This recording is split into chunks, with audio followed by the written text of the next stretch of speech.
Hello, everyone. Hello. Can everyone hear me? Is my mic working? Yes, no? Sorry, I'm a minute late, $1 short and a minute late. I'm waiting for my guest who I may have to call on whenever you can. I'm just waiting to another one between now and 11 p.m. Let's see. Is this thing on?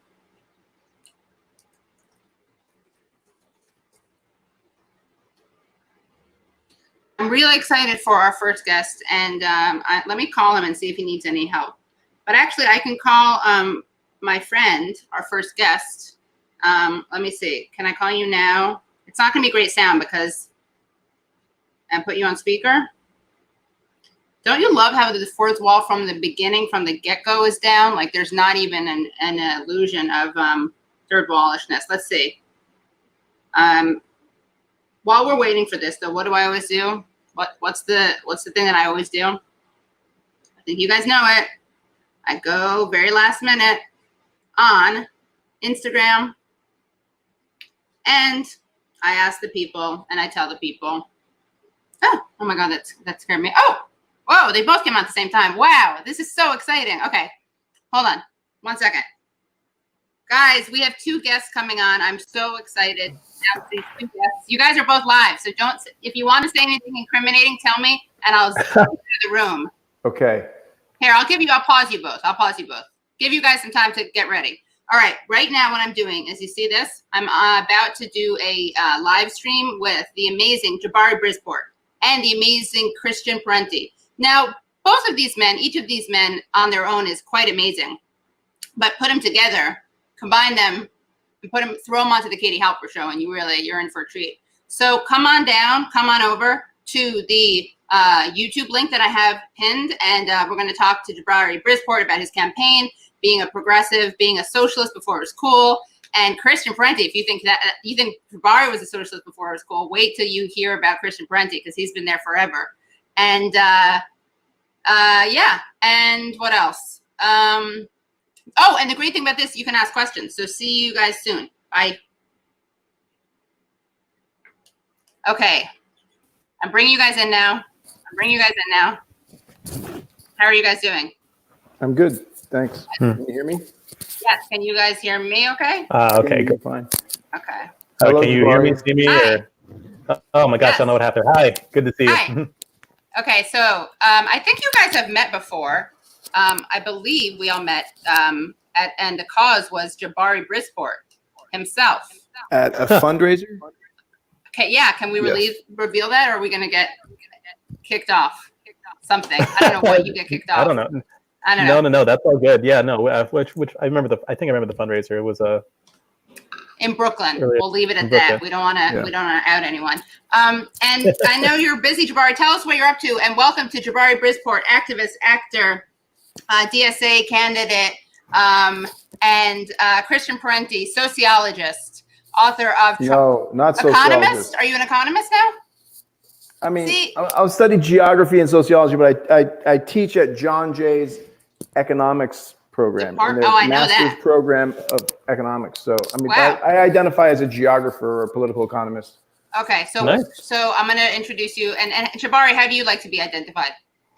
I'm just a activist, public school teacher, candidate for office. All right.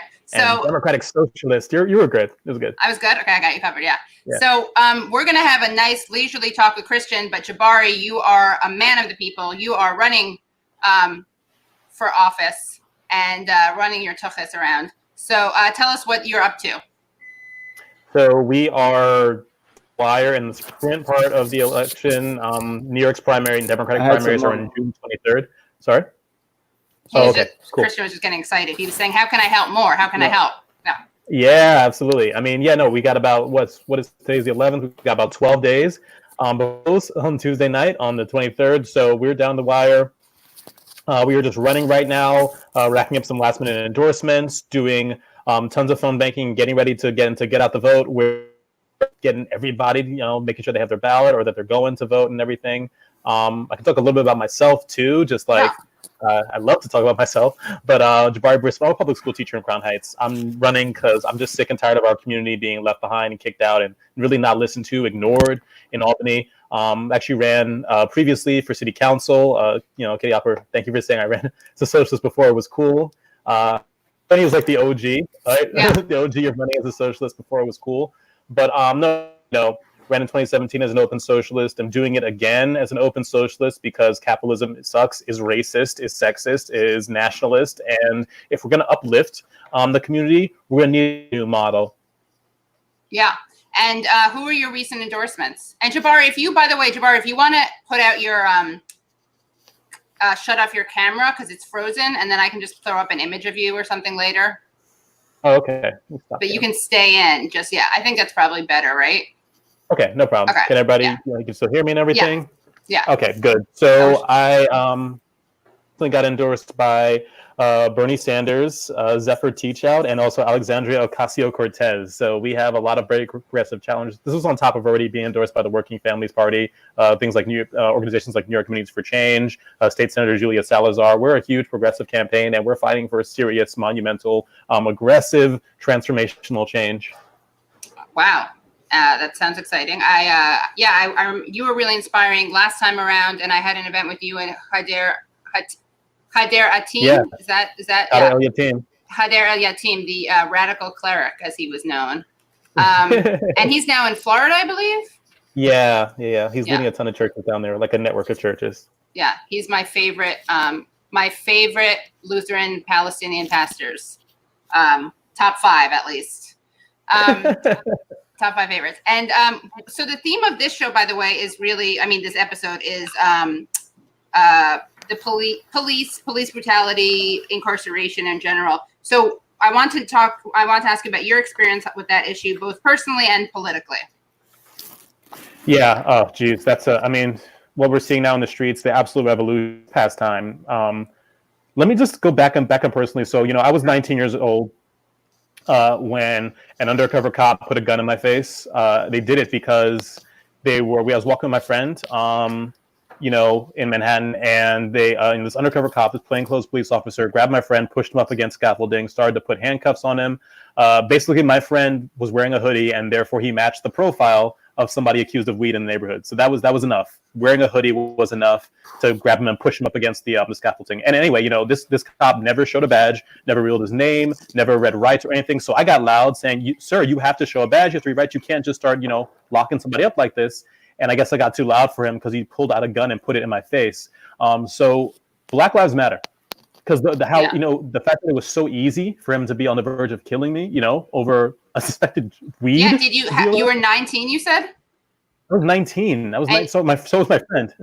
And how old was the cop around? Oh, probably in his 30s, 40s. Yeah. And you were both black and the cop was white, or? It's weird. The cop was black. My friend was white. But it's that. But it kind of shows you, because my people talk about putting more people of color on the force, and the fact of the matter is, no, it's not about representation. The police themselves, it's a violent institution. It is violent, and that's what they know is violent. Right. Yeah. Alex Vitale, who I know is Christian, and I'm having on Sunday, and I have had on before, talks in his book, The End of Policing, and the police, right? I always confuse it, but talks about how, it doesn't matter because when you change it, they find there's no differential in bigotry. Regardless of, so I was just asking because I was curious about that. But the other, so that's interesting. And how quickly a black cop pulled a gun in the face of a black kid. I was 19 years old. It was that quick. Were you scared at the moment? Were you did you think that he was going to shoot you? Did you think he was just scaring you? What was the? Oh no, I was scared shitless. He told me to back up, and I backed up. I'd never had a gun in my face. He put it in my face, said back up, and I backed up. Until he got word from other people on patrol that they actually found the real guy, and he actually didn't need to push up my friend against scaffolding and start handcuffing him. Right. Truly ridiculous. Yeah.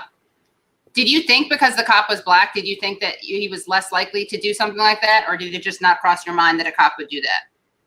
I would have liked to think that. I just honestly, it did not occur to me that any cop would put a gun in my face for telling them to read rights or show their badge. Right. Because I was getting allowed to get attention from people around the street. I was like, this cop is trying to arrest somebody who's not showing a badge or anything, and he put it in his face.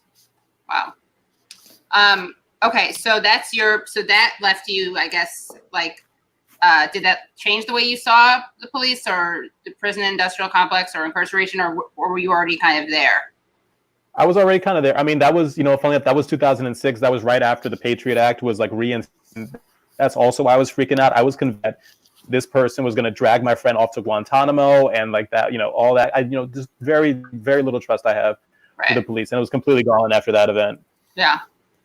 And so, and in terms of policy, what are your positions or policies that relate to this issue? Yeah, I mean, I'll start with the top line one, which everyone's saying now, which is to defund the police. I know in New York we're pushing like $1 billion away from the police and things that the community actually needs. Like, it shouldn't be a cop that shows up for homeless people on the subway. It shouldn't be a cop that shows up when somebody's overdosing. Like, if you're going to pay somebody to address that, like pay a healthcare worker, pay a social worker, not a person with a badge and like a gun or a baton. That's like not their job.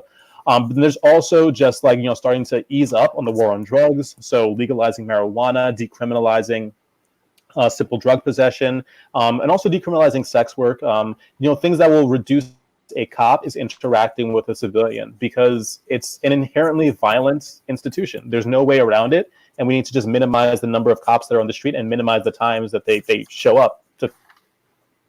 Right. When they shouldn't be, like, mental health issues. Yeah. There's another one. Yeah. And what else do you want people to know about your campaign?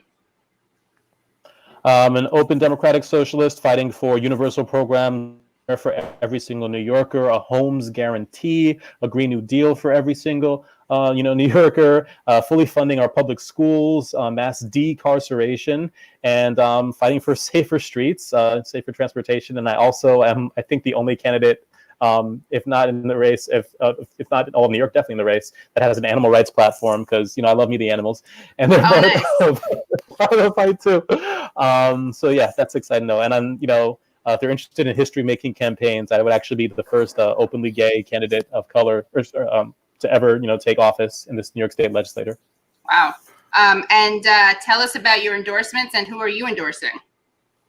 Yeah. So in addition to, I'll list them again, Bernie Sanders, very excited about Alexandria Ocasio-Cortez, State Senator Zephyr Teachout, also the Working Family Communities for Change, the LGBTQ Victory Fund, the Muslim Democrats of New York. It's a huge progressive push of organizations that are getting behind us. And I'm obviously endorsing members of the Democratic America running. So Farrah Safran Forrest, who's running for Assembly District in Central Brooklyn, Marcela Martinez in Sunset Park Red, Mamdani in Astoria, Queens. Also, again, Julia Salazar for her reelection, for re-election, and Sam Elise Lopez running for Congress in the Bronx. There you go. We just had her on. So combining the Katie Halper show bump and the Jabari Bridgeport bump, we got it. We'll get her over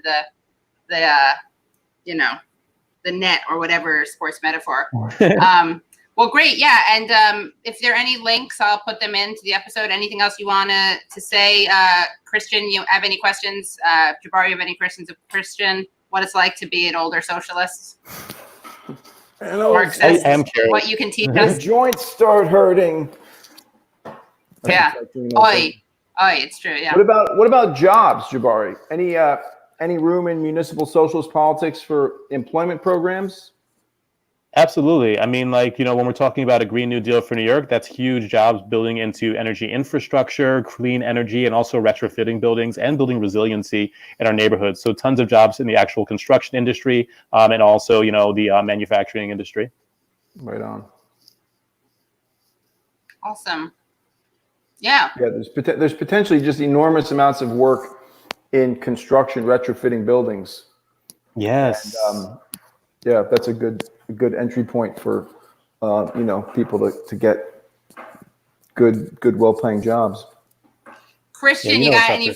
Oh, sorry. You know what's up, Christian, because you're that way. I know what's up about what? Construction. Oh, construction. Yeah. What about it? What about it? Sorry, I worked construction, but I'm not that handy with. I was making an Italophobic. I know you're sensitive right now because of the Columbus statues and whatnot and what have you. I like to get out all of my prejudice on Italians and Irish people, although I can barely get away with it. Barely. I can only among friends. You can do it now, before the window closes and all that. Yeah, exactly. Before the window closes on Columbus, his head, before Columbus gets defenestrated. Oh my God. Sorry, Jabari. Was there a Columbus statue in the U.S. torn down? Well, all I know is that Andrew was saying it's too soon. Andrew Cuomo.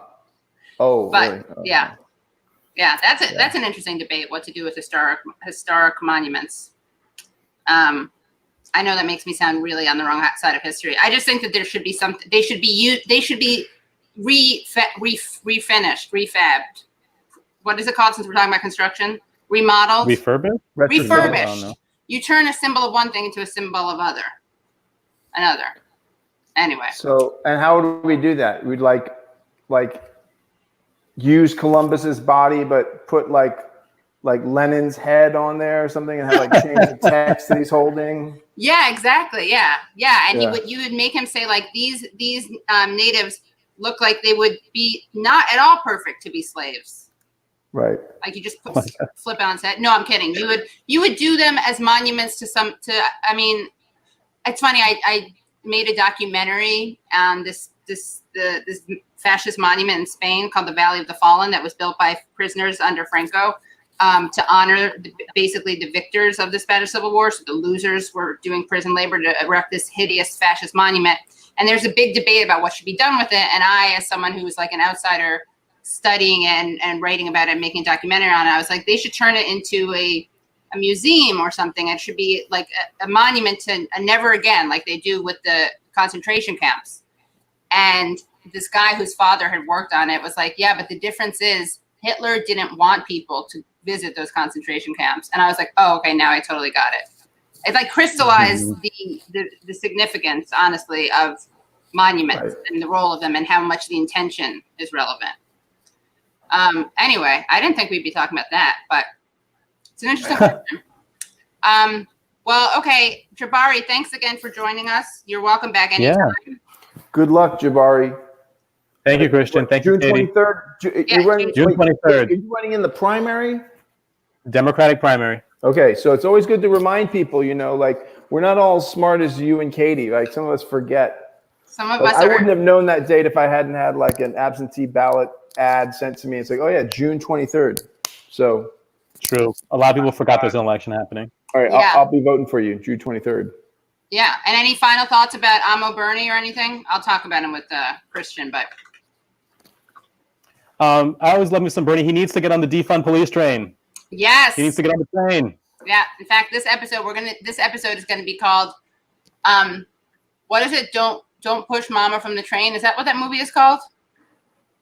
What? I don't know. think I saw that one. You don't know the movie Don't Push Mama from the Train? I'm not making that up. No. It's with the mom who was in, I think Sylvester Stallone was in it. Someone has to look this up for me.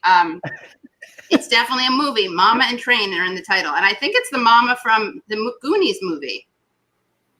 Am I wrong about this? I'll look it up anyway. Yeah, throw mama from the train. Throw mama from the train. My gosh. So this is throw Bernie on the defund train. Yeah, throw him on the train. Come on, boy. That may be actually a problem. I of all people should have foreseen that would not end well. That meant that simile, that metaphor. So we'll have to revamp it. Next time you're on, we'll get it. We'll perfect it. Don't worry about it. All right. Thanks, Jabari. Good luck, Jabari. Bye. Thank you, Kristen. Bye. All righty. Okay. Well, how'd you like that, Christian? That was great. Just threw nice right into the pan. Again. Yeah.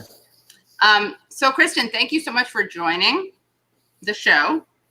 My pleasure. Lovely to have you back. Do you have a drink?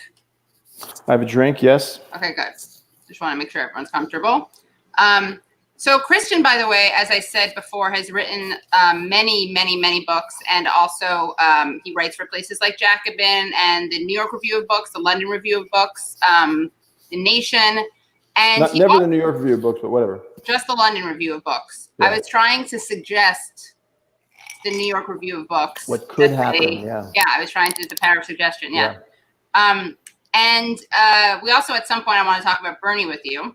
And you, I guess, you are a professor in the Department of Economics At John Jay. at John Jay. Anything you want to, and you're also a geographer, sociologist. Well, yeah, my PhD was in geography and sociology, and but I teach in the economics program at John Jay, and we have a master's program, and for reasons of the austerity crisis, we are doing more to push our master's program. So I just want to mention that it's a great master's program. It's one of the only one of the few places where you can study heterodox economics. Economics is a really conservative discipline, and not just politically, but methodologically. I mean, like, economists surprisingly don't really study reality as much as you would think. I mean, I invite anyone who's listening to try and dive into the academic literature if you can, even if you can't really open the articles, you can kind of root around on JSTOR and look at what economists have written about NAFTA, for example, or some other Wait, sorry, Christian, one second. Are you rubbing, there's some noise. I don't know if you're touching. It's probably this that thing. Sounds good when it's like that. Oh, okay. Let's see. So, I mean, economists don't study the economy. They study economic theory by and large. I mean, that's not entirely true, but too much of the discipline is bound up with this really complex mathematical modeling that assumes away many of the most interesting questions and puts to the side empirical research. So in the kind of heterodox economics that we teach, it's much more historical.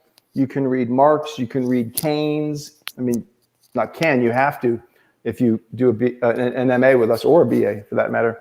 And we also study, microeconomics and, mainstream neoclassical economics, but it's much more, political economy in the classical sense, and economic history. There's a lot of environmental history in there.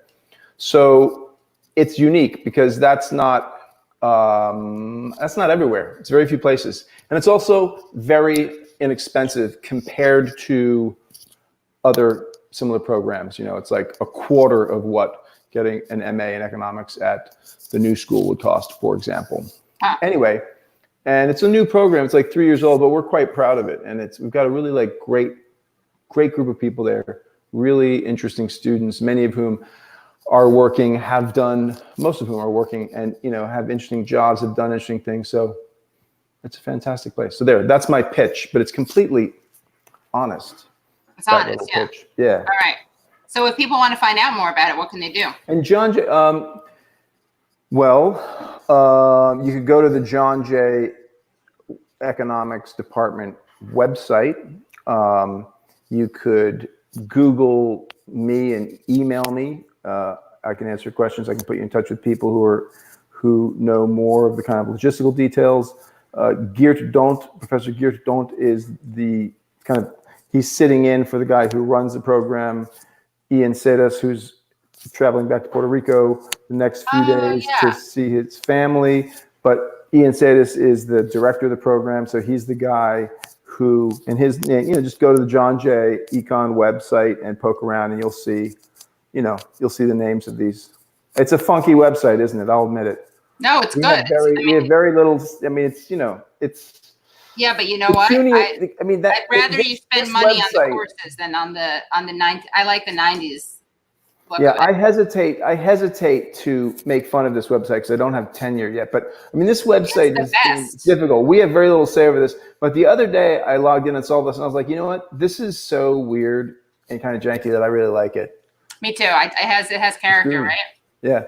What if we're also one of the most diverse MA programs in economics in the country by far. Probably diverse how? Like in terms of the students? Yeah, I mean, professors nationally, 1% of people who get MAs in economics are Black, meaning, African American, Caribbean, African. 3% are Latinx. And our graduating class was 67% Black and Latinx, and a lot of people, there weren't that many people in the class, but we had people from I'm cutting that part out. Asia. Well, no, it was a new program. It wasn't it was, right. You want a graduate program to not be too big. Right. We had just the right amount. We had like a good crew. But so we had people from Africa, from Latin America, from Asia, and from the U.S. And John Jay is a very working class school. John Jay is a great place. It's a weird place. It's the most recent of the CUNY colleges, and it's the traditional, appropriate for tonight's conversation, it's the traditional cop college. Right. And it was almost closed in the 1970s during the fiscal crisis because of austerity. And the students organized and they occupied the president of CUNY, the whole university system. They occupied the president's office for like 2 weeks. And I don't know how true this is, but part of the myth is that the cops, because it's their alma mater in many cases, they were sort of like, oh, wow, yeah, it would be really difficult if we went in there and, grabbed these students and took them out. We're working on a plan to deal with this, blah, blah, blah, blah, blah. So that's really funny. Yeah, and interestingly, there is a very strong right-wing tradition kind of in the John Jay scene, and also a very strong left-wing tradition. This goes all the way back to the beginning, and there is sometimes some not very friendly conflicts between these kinds of traditions. But there's also, it does, when things are not at daggers drawn, it creates a really rich and interesting intellectual environment. And it's like, solidly working class kids. They're like, as I put it, the undergrads are kind of like the best and the brightest of some of the often worst and toughest high schools. So they have worked tremendously hard to get where they are, and they don't take anything for granted. And that makes them really generally high quality, right, serious students. So it's the John Jay School of Criminal Justice, right? Correct. And so it's not actually a cop college anymore. That's just its name. It's now just a liberal arts college like any other CUNY school. But why did it start? It started out as a criminal justice, like what? Because that's part of the name, right? I'm not making. Yeah, I don't know the exact history of how that began, whether it was started specifically to train police, or whether it was like started as a junior college that just kind of happened to be heavy with law enforcement courses, and then therefore lots of police officers studied there and would be police officers. But whatever the case, that is the tradition. That's the name. It actually has, and so it excels in police forensic sciences. It has like a big hard science division. It's like one of the best places to, study if you want to, be like the people on those CSI shows. Right. And inevitably, there are lots of undergrads who come in and are like, oh, I want to be like the people on CSI, right. And then they realize it's not all as interesting as a television show. Right. Did you see the show Making a Murderer, by the way? On Netflix? No. Oh my God, no. It's really good. You should see it. It's a documentary. It's about this guy who people get really upset that they think it's like takes liberties. It's like it's a documentary series about a man who the entire state of Wisconsin threw all of its resources against, like whether or not he's guilty or innocent, he was deprived of due process. And one of the forensic people contaminated the samples. And they discovered that, and they revealed that in court. And the DA, it was amazing, Christian. I'm seeing someone has typed in a question here. Oh, I shouldn't have. I thought it was a banner ad. I was like, how do I click this? But I'm going to answer them. All right. So I'm listening to you. Okay. I'm typing. I could also wait while you do like a multitasking model. I know. Who here has anyone here seen Making a Murderer? I remember hearing about this case, but it's really good. And so you'll put that thing in there, right? I can take this off. It's really good, but there's this amazing part where, let me see if I can find it. But basically this DA is someone's like, shouldn't that discount the evidence? And he's like, I guess if you're really rigid about it. It's like a question of DNA contamination. And the guy comes back with an answer like it's a question of postmodern, epistemology or something. Yeah. Anyway, guess you had to be there to find that scene. Very funny. Yeah, probably. Death penalty, yeah. Along those lines, since we're talking about television, which is a kind of gauche thing to do, isn't it? No, I mean No? we're not snobs. No. I am when it comes to television. I don't really One like of us television is very not. much. But, you know, I'd say that half jokingly. Many of my closest friends love television. My wife, I think, is possibly watching television right Take now. my wife. Yeah. Well, it's unclear if she likes that. But That's since just we're like talking about television, a coping OJ, mechanism for being married to you. probably OJ Made in America.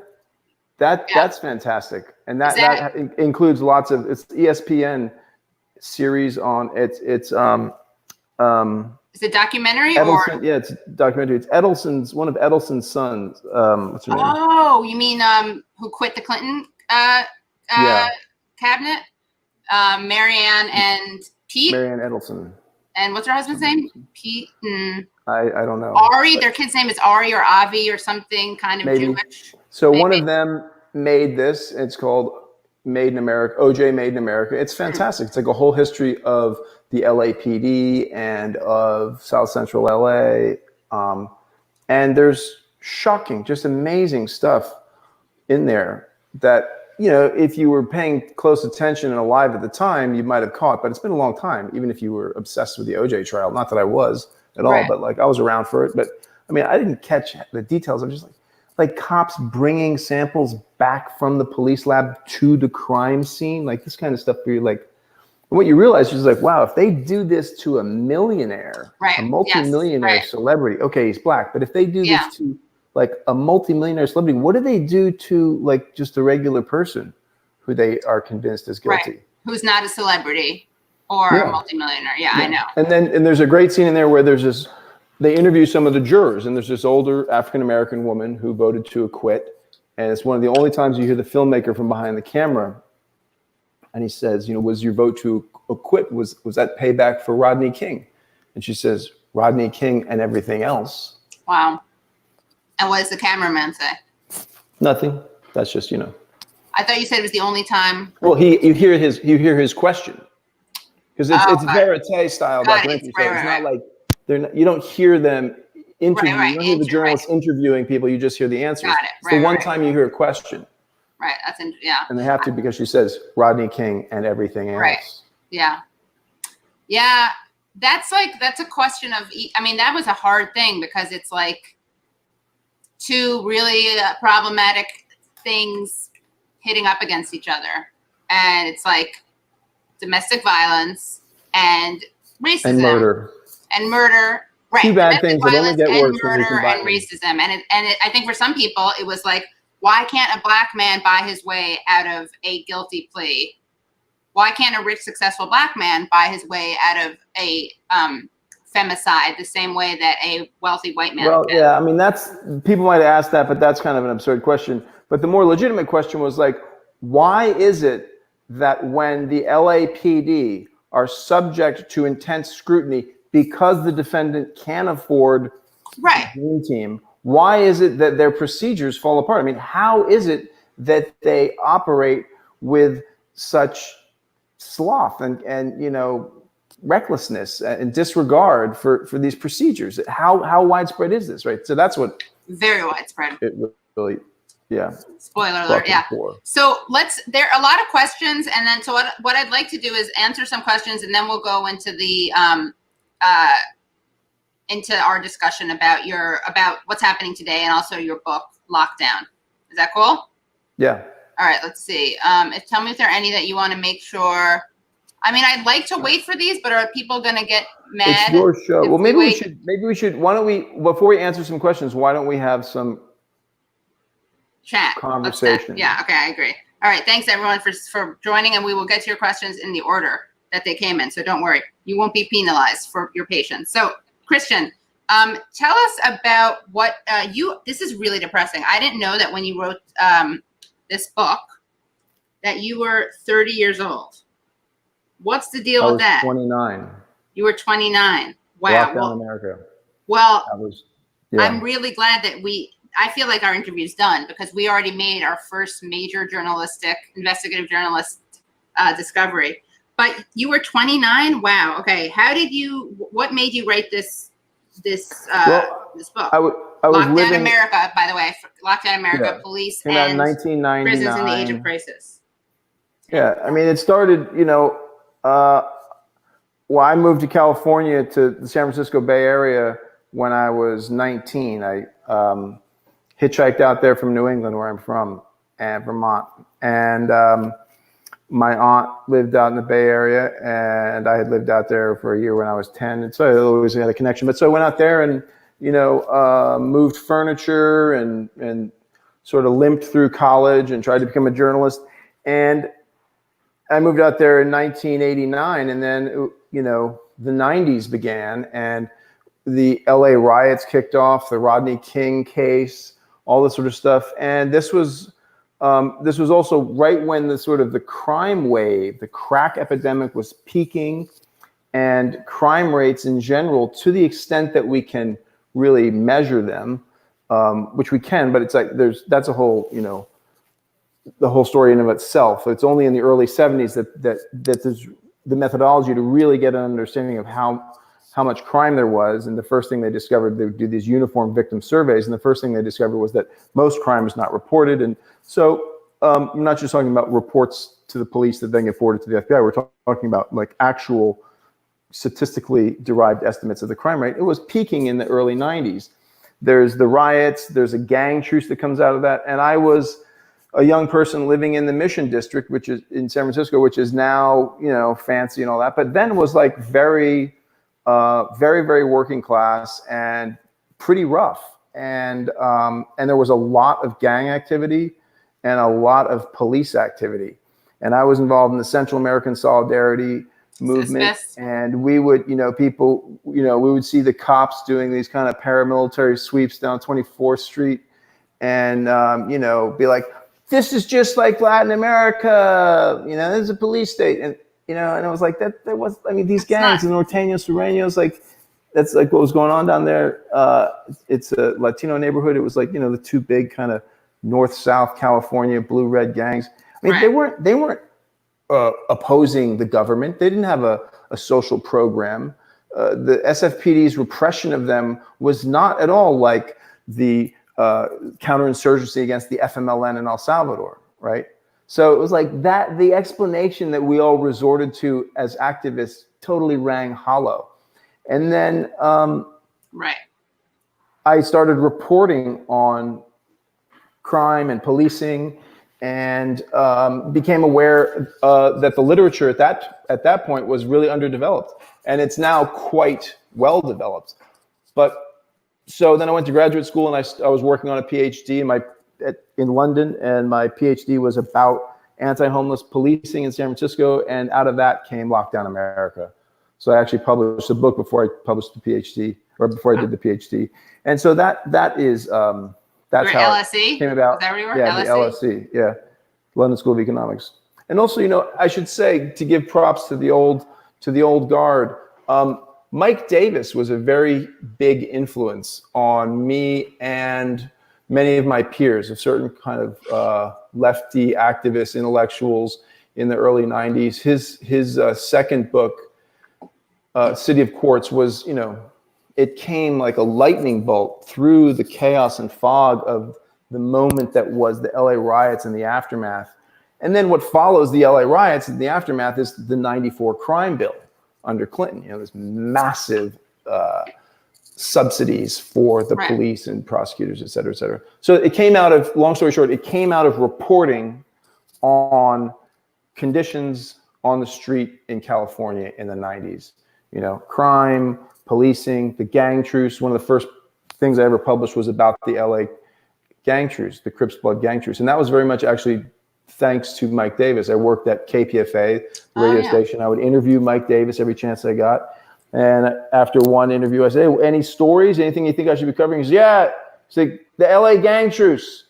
Dwayne Holmes, they framed him. Like, I'll give you his mother's number. And, So. Who's Dwayne Holmes? I don't know anything about this. Dwayne Holmes was a member of the Crips who began the LA gang truce. I mean, everybody, you don't want to put too much emphasis on one person, but the way the LA gang truce starts is that Dwayne Holmes in Watts, South Central LA, there are three projects: the Imperial Courts, the Jordan Downs, and the Nickerson Gardens. And they are quite close together, but there were 2 Crip sets and 1 Blood set, and there was a 3-way war between them in the 80s, and it was very, very violent. And Dwayne Holmes was raised there in, I think it was the Jordan Downs, and he was one of the Jordan Downs with the Crips from the Jordan Downs. He then moved to Stockton with his cousin, and they came back to LA and were visiting Dwayne's mother, and his cousin, Tiny, was shot by mistake by LAPD during a sweep of the Jordan Down projects. And Teresa Holmes, who was Dwayne Holmes' mother, and Dwayne Holmes was like, Dwayne Holmes' father. I mean, you can't make this stuff up. They came from Louisiana, like so many people in California. His father worked in a paint factory. His father died, and they were left, just the mother and the kids. The paint factory was torn down. Later, the site of the paint factory becomes an LA County jail. I mean, this is like didactic, right? This is kind of like the kind of thing you have to like take out of your novel because it's too heavy-handed. It's too on the nose, yeah. He told the story about how there used to be teen posts, all these kind of war on poverty, social welfare programs, and they go and they do fun things in these teen posts. Austerity kicks in the Reagan era, and they closed the teen post. And he said, yeah, so we started going up on the overpass and throwing rocks at cars instead, mud and rocks at cars. He ends up in the juvenile, the YA, the youth authority system, is part of the gang, blah, blah, blah. Anyway, fast forward to where Tiny is killed. Dwayne's mother is furious, and enough is enough, and she wants justice. So she starts an organization called Mothers Against Police Brutality. And she gets Black, Latino, and Asian, like Laotian, Hmong people down in South Central, all together, and to start pressuring City Hall. And as part of that, she asked Dwayne to try and get people to cool out on the gang violence. So Dwayne, all these guys and these 3 projects are a mile apart. I mean, they're really close, and a mile in LA, right, where everything takes place in cars, is like a block in New York, practically. Right. And so he was the one who initiated contact, and he reached out to some old friend of his from grammar school who happened to live in the the imperial courts, and they started a conversation and reached out to somebody over in the Nickerson Gardens, Nickerson Garden Bounty Hunter Bloods, and they had and they got a local imam to help them, and they had an early meeting of just a couple OGs, and then the next week there'd have been a couple more, and then and this is all, by the way, this is all 1 year before the Rodney King riots, okay? So this is going on every week. They're having bigger and bigger meetings. They're having 100, 180 people, these hardcore gangbangers, getting together, crying, hugging each other, being like, this is insane. Why are we shooting each other over colors? They sign a peace treaty. These negotiations culminate in several days. So in the same time, what's happening is Rodney King, has been beaten, and the case is going on, and the officers are being prosecuted. The gangs in LA, in South Central, sign a peace treaty 3 days before the verdict comes down. The verdict comes down, and the riots jump off. And then history understands the gang truce as having been produced by the riots, but that was not the case, actually. The gang truce was produced by organizing by these young guys, primarily, and women. Anyway, and what then happens is that Dwayne Holmes and others, but Dwayne Holmes in particular, was framed. He was framed for a $7 robbery that he did not commit. He was sentenced to 10 years. A $10 robbery that he did not commit. He was sentenced to 10 years, and it was knocked down to 7. He had to do, I think it was 4 or 5 years on that. Jerry Brown, right? Yeah. 2-time then Moonbeam, Governor Moonbeam or whatever. Governor again, but yeah, he was the young, at that point he had been the youngest governor ever. He would also later become the oldest governor. Yeah. Testified at his sentencing hearing. Maxine Waters testified at his sentencing hearing. Wait, on which side did they testify? No, to defend Dwayne Holmes. Okay, saying this guy is an asset to his community. This guy has saved lives by being an instrumental leader in organizing this incredible gang truce. And that gang truce was totally attacked. I went down there as young, in my early 20s. What the hell do I know? I mean, there were like immediately weird white people, like just kind of like glomming on. There was some guy named Larry, as I recall, who like identified as sort of like, he was still in the Navy, and he was like claimed to be a writer. And I was like, what have you written? And he's like, hadn't really written anything, just hanging around Teresa Allison, trying to like insert themselves. I would get calls after I published the story. I got a call from some woman desperately like telling me not to respond to like 60 Minutes if they reached out because they were working on some other story. It's all BS. I have no proof, but I think it was sabotage, it was surveillance, and it was part and parcel of the railroading of Dwayne Holmes. And then he wasn't the only one of these very powerful characters who then ended up like either shot mysteriously. One of these guys named High T is hired by Maxine Waters. He's working as a staff member in her office. He's blown away without explanation. A number of very, very suspicious things happen to crucial leaders of that gang truce. And then the news of that truce was crucial nationally. They're then right after the riots, because another thing people might not remember is that the riots weren't just isolated to Los Angeles. There were like little bits of riots in like, South Carolina. I mean, here and there was like an uprising. There were protests everywhere. And in the Midwest, a very large regional gang truce between the vice lords and the disciples and their various, the sets of these two kind of continental formations. Also, they had a truce. And this is at one level, this seems like just a kind of like random trip down memory lane, but this is actually really very important for how to fight crime. And one of my colleagues at John Jay has written about this stuff and has actually started implementing this in interesting places. David Brotherton and his colleagues, their work was picked up by some municipal governments in Spain and then in Latin America, and they have been contracted to work with governments that choose to work with gangs that make truces rather than sabotaging these truces. Right. And they did this under Correa in Ecuador, and Ecuador saw one of the most precipitous declines in homicide rates of any country in the modern era that we've been keeping these rates. It's like, wow. I mean, their homicide rate basically collapsed because the Correa government had the guts to follow Brotherton's advice, which was like basically turn these gangs into nonprofits, Right. Give them a salary and some way to like do some useful work. And lo and behold, murder rates collapsed. So what is the theory about, obviously a skeptic would be like, oh, that person was killed because he was involved. I mean, whatever. To the extent that there was a conspiracy, which there often are, and that's why the term conspiracy theory being so like toxic is very useful. Who would conspire against Dwayne Holmes? Yeah. Who would conspire against all those? Well, I think it was probably elements in the LAPD. Yeah. Who did not want these gangs uniting. I think it was also probably elements in the FBI. I mean, COINTELPRO, the founding documents of COINTELPRO, right? Hoover rants about his fears of there being a black political messiah emerging, right? Right. So I mean, this is not the stuff of fantasy. Operation COINTELPRO, right? The CIA component, chaos, right? That's real. That happened. What's that? I don't know what that is.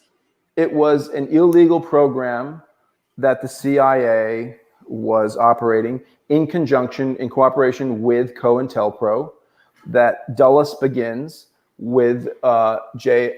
Edgar Hoover when COINTELPRO happens first, and the FBI, the CIA basically, starts cooperating increasingly with the FBI, and there are domestic components of, the CIA is not allowed to spy on people domestically.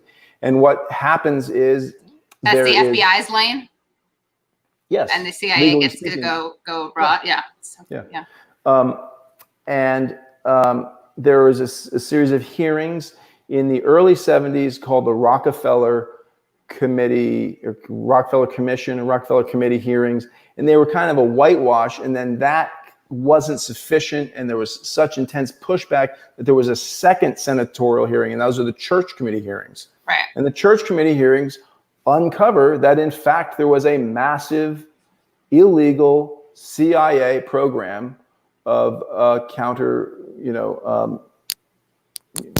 would call it, counterinsurgency, kind of counter-espionage domestically. James Jesus Angleton actually sort of loses his job over this. James Jesus Angleton was one of the kind of old guard, came out of the OSS, an elite, sort of, his father was like a WASP elite, and his mother was a war bride from when his father had rode with Pershing chasing Pancho Villa into Mexico in 1914. And so James Jesus Angleton is raised, and then his father buys the IBM subsidiary in Italy, and he sells IBM computers, Hollerith machines, these kind of punch card proto computers, to fascist Italy, and spends the 30s. So Angleton is raised partly, goes to British boarding schools, and is raised partly in fascist Italy, hanging out with people like Ezra Pound. Angleton starts the poetry journal at Yale, blah, blah, blah, blah, blah. So he's this old school spook, and he's given the heave-ho in the early 70s when Operation Chaos is exposed. And it was actually not that the guys who did that were nice. It was actually William Colby, who ran Operation Phoenix in Vietnam, who was like, get out of here. Anyway, blah, blah, blah. Wow. That's interesting. Yeah, so that's what I mean. So no, that's what I think it is. It's like, if you think that the United States government is willing to take extreme measures abroad, but somehow wouldn't do that at home against its own people, I think you are, right. I don't think that you do think that, but I'm saying if one thinks that, think again and look at the record. No, the very same kinds of things that the government is willing to do abroad, it is willing to do at home. It is restrained in its actions by the democratic power of the people. Yeah, I've always found that argument really weird when people are like, they kill United States citizens abroad. I mean, I get it. And I get the utilitarian argument for it, which is that not everyone's an internationalist yet. And so you can reach people by saying that. But I've always found it really weird. I mean, it makes sense. It's very much within the certain liberal tradition, right? That you follow the rule of law, which includes murdering people who are not born or naturalized or citizens of the United States. Yeah. So your book is really excellent. And I wanted to know what you think. I don't know how to say this in a way that doesn't make it sound like I'm asking you to brag, but it seems like, two things struck me when I was reading it. One is that a lot of people say that things are capitalist and part of the capitalist system, but they don't really define what they mean by that. And you have a kind of economic argument behind the prison system that's not the typical capitalist corporation centered story. It's much more about a system of profit, as you describe it, as opposed to like being run and designed and maintained by particular corporations. So can you describe that difference? Yes. Well, what I'll do is I will describe the thesis of the book. The thesis, yes. Okay. Thesis, so the thesis of the book is, this is like an old book, right? 20 years old, 1999, lockdown America. But it's an early part of this, what then becomes a burgeoning literature. But at that time, there was very little written about criminal justice. It was not like a cottage industry the way it is now. So I was trying to understand why it is that incarceration rates start shooting up in the late 60s. And the answer, and then keep going up into the late 90s, And the answer that I came upon was sort of two-part. One, it's like the first moment has to do with the political economy of the sort of, Keynesian consensus, the managed capitalism, the embedded liberalism that comes out of the New Deal, World War II, is developed further under the war on poverty. That what happens is, that's important in terms of understanding sort of the longer trajectory of stuff. So So as the 60s are unfolding, two things are happening. One, there is a blossoming of social movements, that some of which are very, very radical and disruptive, right? And they're starting to threaten the status quo. There's also a saturation of world markets, and profit rates begin to decline. And basically what is happening is that the World War II cleared the decks of accumulated capital, and thereby it set the groundwork for a long expansion. So from the end of World War II from the end of World War II into the late 60s, the mid 60s, there is simultaneously high rates of growth, rising and high taxes, rising wages, and also very healthy profits. But by 1966, 1967, profits begin to plateau, and they sink to an all-time low in around 1973. And it's in this moment that the ruling class starts to question the Keynesian consensus about how to run capitalism, which boiled down to essentially giving a little to keep a lot. That, the part of, what Roosevelt did was, assist poor people, but part of what he also did was basically make sure that capitalism didn't keep exploding in our faces by redistributing a little bit of wealth to prime the pump in Keynesian terms, right? And crush communism, right? What was that? And also crush communism. Well, Roosevelt didn't. Like to sort of win the labor movement, let's say, to root out American communism from the labor movement. Yeah, but Roosevelt didn't do that. That's Taft-Hartley and the Smith Act. That comes after Roosevelt. Oh. Okay. Shows you what I know. But I thought, what about that Ruther guy? Anyway. So in the beginning in the late 60s, going into the early 70s, there's the beginning of a profit crisis. At the same time, there's this, massive rebellion. There's the civil rights movement. It has turned into the Black Power movement. There's all sorts of community organizations in every city, and there's the riots. And so in 1968, Lyndon Johnson and Congress passes this omnibus crime bill in 1968, and Johnson signs it, and this creates the Law Enforcement Assistance Administration, which is this huge federal agency that over the next 10 years will seek to modernize policing. And specifically, the crisis that this was hung upon was the fact that from 1963 or 4 on, there had been massive riots in multiple U.S. cities, every city, right? And there's a report commissioned by the government, the Kerner Commission report, Kerner Commission. Kern Commission, I think. I'm dyslexic, so it's like. Oh, really? I'm Are you really? I'm severely That's dyslexic. So you're really one of the smartest people I know. So you should words be are like Chinese characters. If there are any dyslexic people watching, I'm not kidding. They must be very what's the word? Validated. Not to suggest you don't feel validated if you're dyslexic, but that's really cool. So you're a bad speller? I'm a bad speller, but I'm not dyslexic. So there's, interesting. Okay. So the Kern Commission report finds that every single one of these riots was precipitated by an act of police brutality. Every single one. So they realized, okay, wait a minute.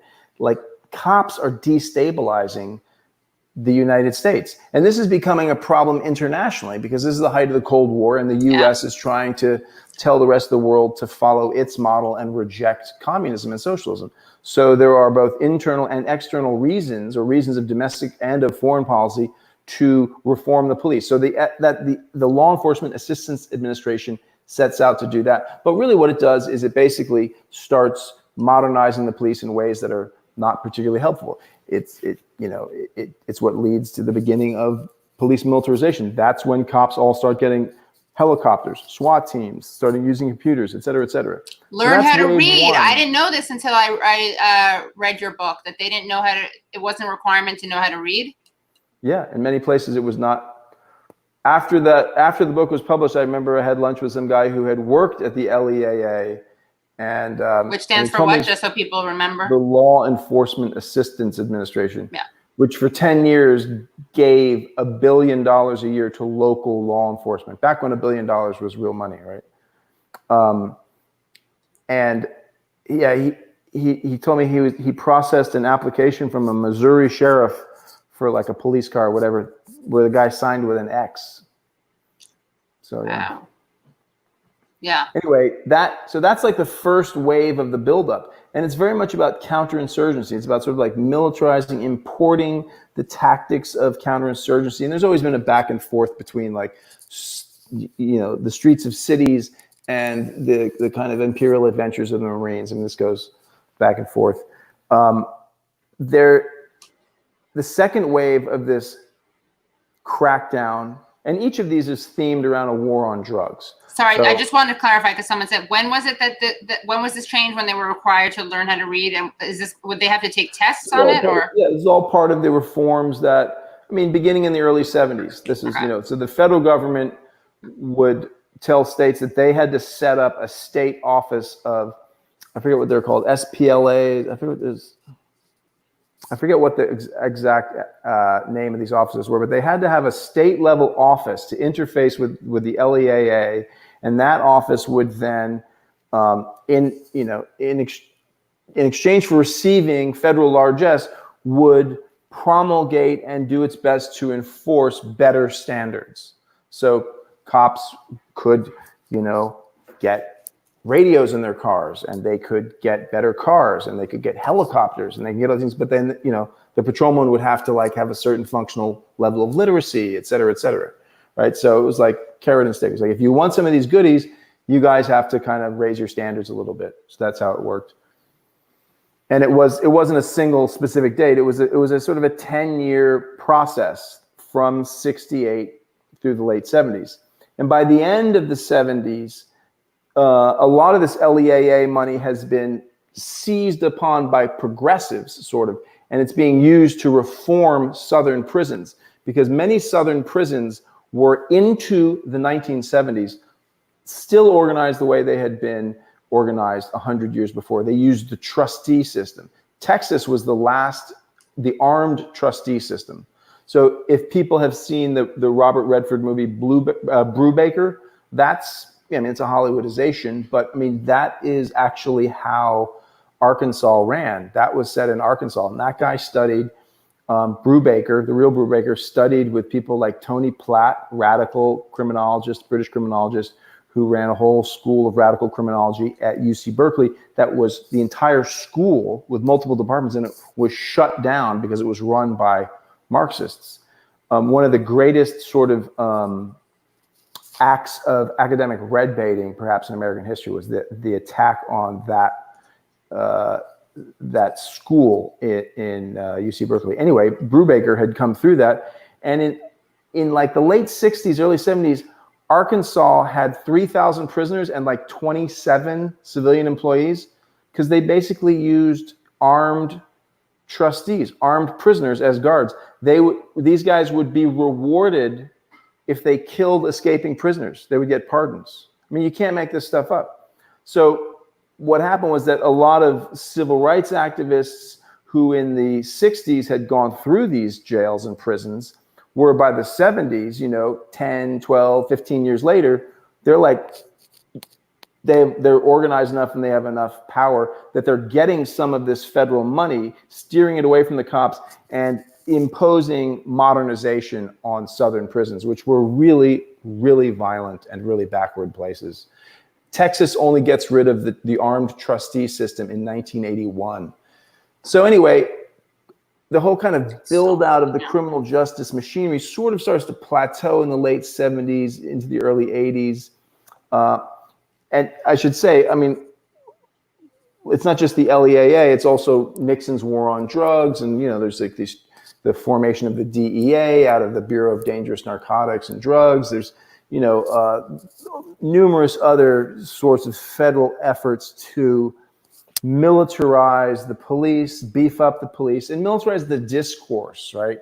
And to create a hysteria or moral panic around crime. Though, to be fair, there was a lot of crime in the 70s, much, much more than there is today. And that probably has to do, and I say this with this caveat, I am not someone who goes in for biological explanations at all, but that probably a lot of that has to do with like lead and getting lead out of gasoline. That's not what I thought you were gonna say. Okay. Crime rates drop as average blood lead levels drop. I mean, it's the correlation is weird. Anyway, that's another story. That's really interesting. So then the second part of this process then kicks off a second time under Reagan. And what Reagan is doing then is dealing with the profit crisis. That throughout the 70s, profits are kind of like, stagnant, not what they were.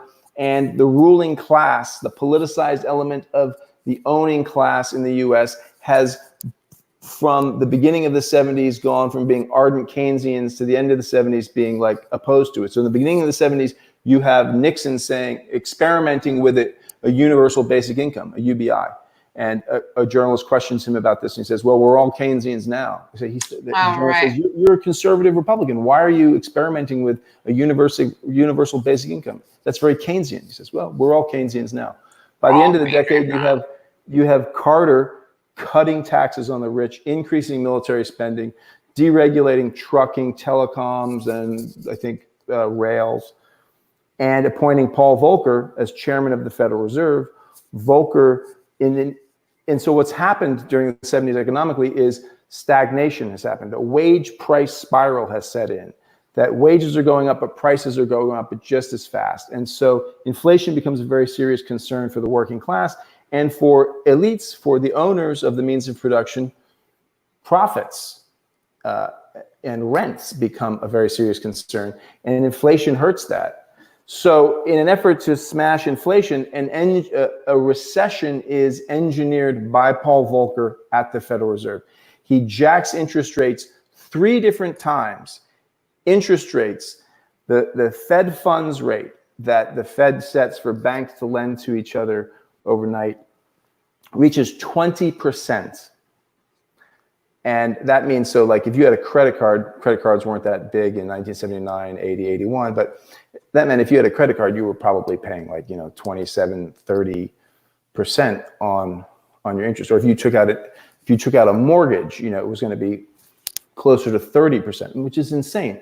So by jacking up interest rates, he stopped all lending and borrowing, and that crashed the economy into what was then the worst recession since the Great Depression. And Volcker did this with an explicit class agenda. He is, in 1981, one of the largest banks in the US is starting to go under because of this, because it has invested heavily in Mexican government debt. And Mexico has borrowed against its oil reserves in an effort to try and avoid the resource curse and not become addicted to producing oil and selling it internationally. So they're borrowing against their oil reserves to boost their industrialization.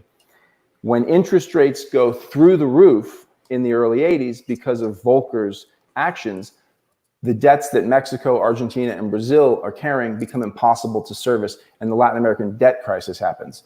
So the First Continental of Illinois actually goes under because it owns so much Mexican debt. Congress people start getting freaked out about this. They call Paul Volcker, chairman of the Federal Reserve, in, and they question him in Congress. And he explains to them, they say, you have to cut interest rates. You can't starve the economy of capital this way because unemployment is over 10% and banks are failing and things are getting out of control. You have to increase the flow of government credit to the economy. And he says very explicitly, I can't do that because we haven't seen wages go down yet. And he has several other quotes like that where he's really clear. He's like, the reason I'm doing these painful things is so that the standard of living of the average American worker will go down. I mean, he says that. And this is a Carter appointee, right? Yes. So Reagan just doubles down on that. There's the Volcker shock. Reagan comes in, he, attacks unions, fires PATCO, right? Paternal Order of Air Traffic Controllers. They had endorsed him. They're the 11,000 of them go on strike. He fires them all, slashes taxes for the rich, eliminates a whole department. HUD, Housing and Urban Development, was like a whole department that's just reduced down into some other part of the government. lays waste, pursues a radical neoliberal agenda, and that creates massive inequality. And so then the second kind of war on drugs under Reagan is not about repressing social movements and stopping rioting. It's about explaining why there are suddenly thousands of homeless people in New York City where that had not been the case before. And that is done by blaming the poor and criminalizing them, et cetera, and managing these contradictions. Sorry if I've been rambling on and on. No, not at all. I'm just thinking, managing, right. So so this is the second wave or the third wave we're up to right now with Reagan?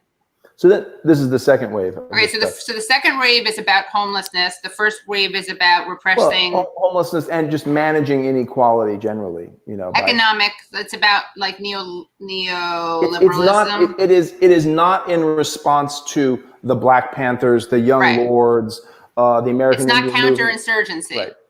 Right. Okay. It's basically just managing an increasingly unequal society. Right. Okay. So that's that could explode politically, but it's also just like economically. So, for example, I mean, a lot of this has to do with the changing role of cities. So, San Francisco, for example, which is what I wrote many years ago, wrote my PhD about. I mean, San Francisco transitions from a port city with light manufacturing and longshore, dock work to a finance, real estate, and insurance, entertainment, theme park city.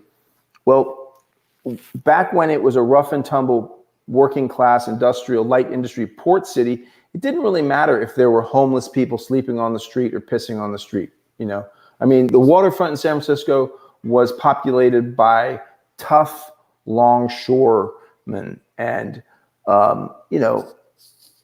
nobody cared how it smelled, right? It was about how fast did you get the coffee off of the boat. But when those same spaces become the eating areas for mid-level corporate functionaries, then it really does start to matter if there are homeless people camping there. When the city subsidizes to the tune of hundreds of millions of dollars the construction of a major convention center, it really does matter to both capital and the local state. If gaggles of dental hygienists who are coming to their convention in San Francisco are afraid of aggressive panhandlers, right? And the city, so this now brings us up to like the 80s, right? So the city government in that situation, and this is replicated all over the country, exact same kind of transformation happens in a lot of different places. They can't turn to the federal government and say, hey, would you help us with a New Deal style jobs program, drug rehab program, and house building program for all these homeless and destitute people? Because the answer would be no, we can't. We don't do that anymore. But we do have subsidies for your cops, and we can help you expand your police force and quote unquote professionalize your police force. Right. And thus, begins the whole broken windows, quality of life policing. And so part of what that is about is that visible poverty in an industrial economy doesn't cause economic problems. Visible poverty in a service sector and spectacle-based economy does cause real economic problems. And the only way municipal governments could deal with it was with force, right? I mean, they shouldn't have dealt with it that way, but that's what was coming down from the feds. It's like, we can help you, we can subsidize you. If you want to kick their asses and drive them out and blame them and develop stories that make it okay for middle-class voters to accept this kind of tyranny over the poor, we can help you with that. If you want to pursue some outdated, silly FDR kind of thing, you're on your own. And Good luck, little government of San Francisco, standing up to Bank of America. You think you're going to get Bank of America to fund your housing program? It's like, be very careful, because Bank of America just might go somewhere else. Yeah. Wow. I just found myself empathizing with the people. Well, I mean, it's good to understand. I mean, you have to empathize. Yeah. It's like you understand, weird, okay, it's not as simple as like they're just jerks. It's like, no, they're structured, right? Right. Yeah, wow. We'd all like to think we're always going to be heroic under every circumstances. Right. That's like, did you see that movie Uncut Gems? No, I didn't. Should I? It's really good. All right. I'll tell you about it later. Next time you're on, after you've watched it, I'll explain why it came into my head. I saw Joker because of you and Matt talking about it. Oh, really? Oh, cool. Yeah. Like an idiot, I read the New York Times review of it, and I was like, this sounds like a stupid movie. Yeah. And did you like it? It's amazing. I was like, no wonder the Times trashed it. It Yeah. has a movement called "Kill the Rich" in it. Yeah, right. That, and you know what? I didn't see it, but Leslie Lee from Struggle Session and Jack Allison really liked it. And then my parents saw it. My dad was like, "Did you see Joker, Katie?" I was like, "No, I didn't." He's like, you got to see it. He's like, "Mommy and I thought it was very sad." It was cute. No, you got to see it. It's all about like I will. neoliberalism. That's what I said. Yeah. Yeah. No, the liberal pundits do not like that movie. Not. They Gives them accuse him of nightmares. being racist. It's like, no, it's like right. Yeah. his key. The character's key tether to reality is this African American social worker, right? And she says, like, my job is being cut. Like, I'm not going right. to be here for you anymore. Yeah. It's very explicit that this guy goes insane because the social welfare system of the 70s is dissolved and destroyed under the onslaught of the kind of like, Reagan era. Right. Yeah. I'll send you the bonus episode that I did with Leslie Lee where he talks about that movie. Okay. So, and then is there a stage 3 with this? Yeah. So the final stage is, by the late 90s, there's an elite rethink underway, and many of the same newspapers and TV shows that had been hyping the war on drugs in the late 80s, early 90s are by the late 90s questioning, like, wait a minute, why are we putting so many people in prison? Does this work? Et cetera, et cetera. And you actually see incarceration rates begin to plateau. And then 9/11 happens, and then you get the Patriot Act, and you get another tsunami of federal money, and then you get this kind of revivification of this whole process of over-policing and over-development of incarceration and surveillance. And that's finally now, beginning to plateau. We've actually seen incarceration rates go down for a couple of years. The rates of police killing are going down. And certainly, as witnessed by this nationwide rebellion, people are fucking sick of the cops. And this is not just about people being killed by the cops. This is about people having to live with the cops. Right. People are pissed at the cops, not because necessarily, that they're afraid of getting killed, though they are, but they just don't want to be hassled constantly. Right. And I'm like I'm a middle-aged, professional class white guy, and I feel like this. I drive a lot, and it's like I'm constantly being pulled over, constantly dealing with the cops. I ride my bike around New York City. I've gotten 3 tickets in less than 10 years. I've had to go to court on one of them. It's like nonstop, Yeah. And I mean, and I'm the demographic and the type who does not get hassled by cops, and I find them to be a pain in the butt. Right. If non-lethal. Yeah. But still, yeah. Small towns in America are like infested with police. Yeah. So what is so how would you describe the 3 phases? You have if the first one is counterinsurgency, operation like kill protesters. First one is counterinsurgency. The second one is about restructuring.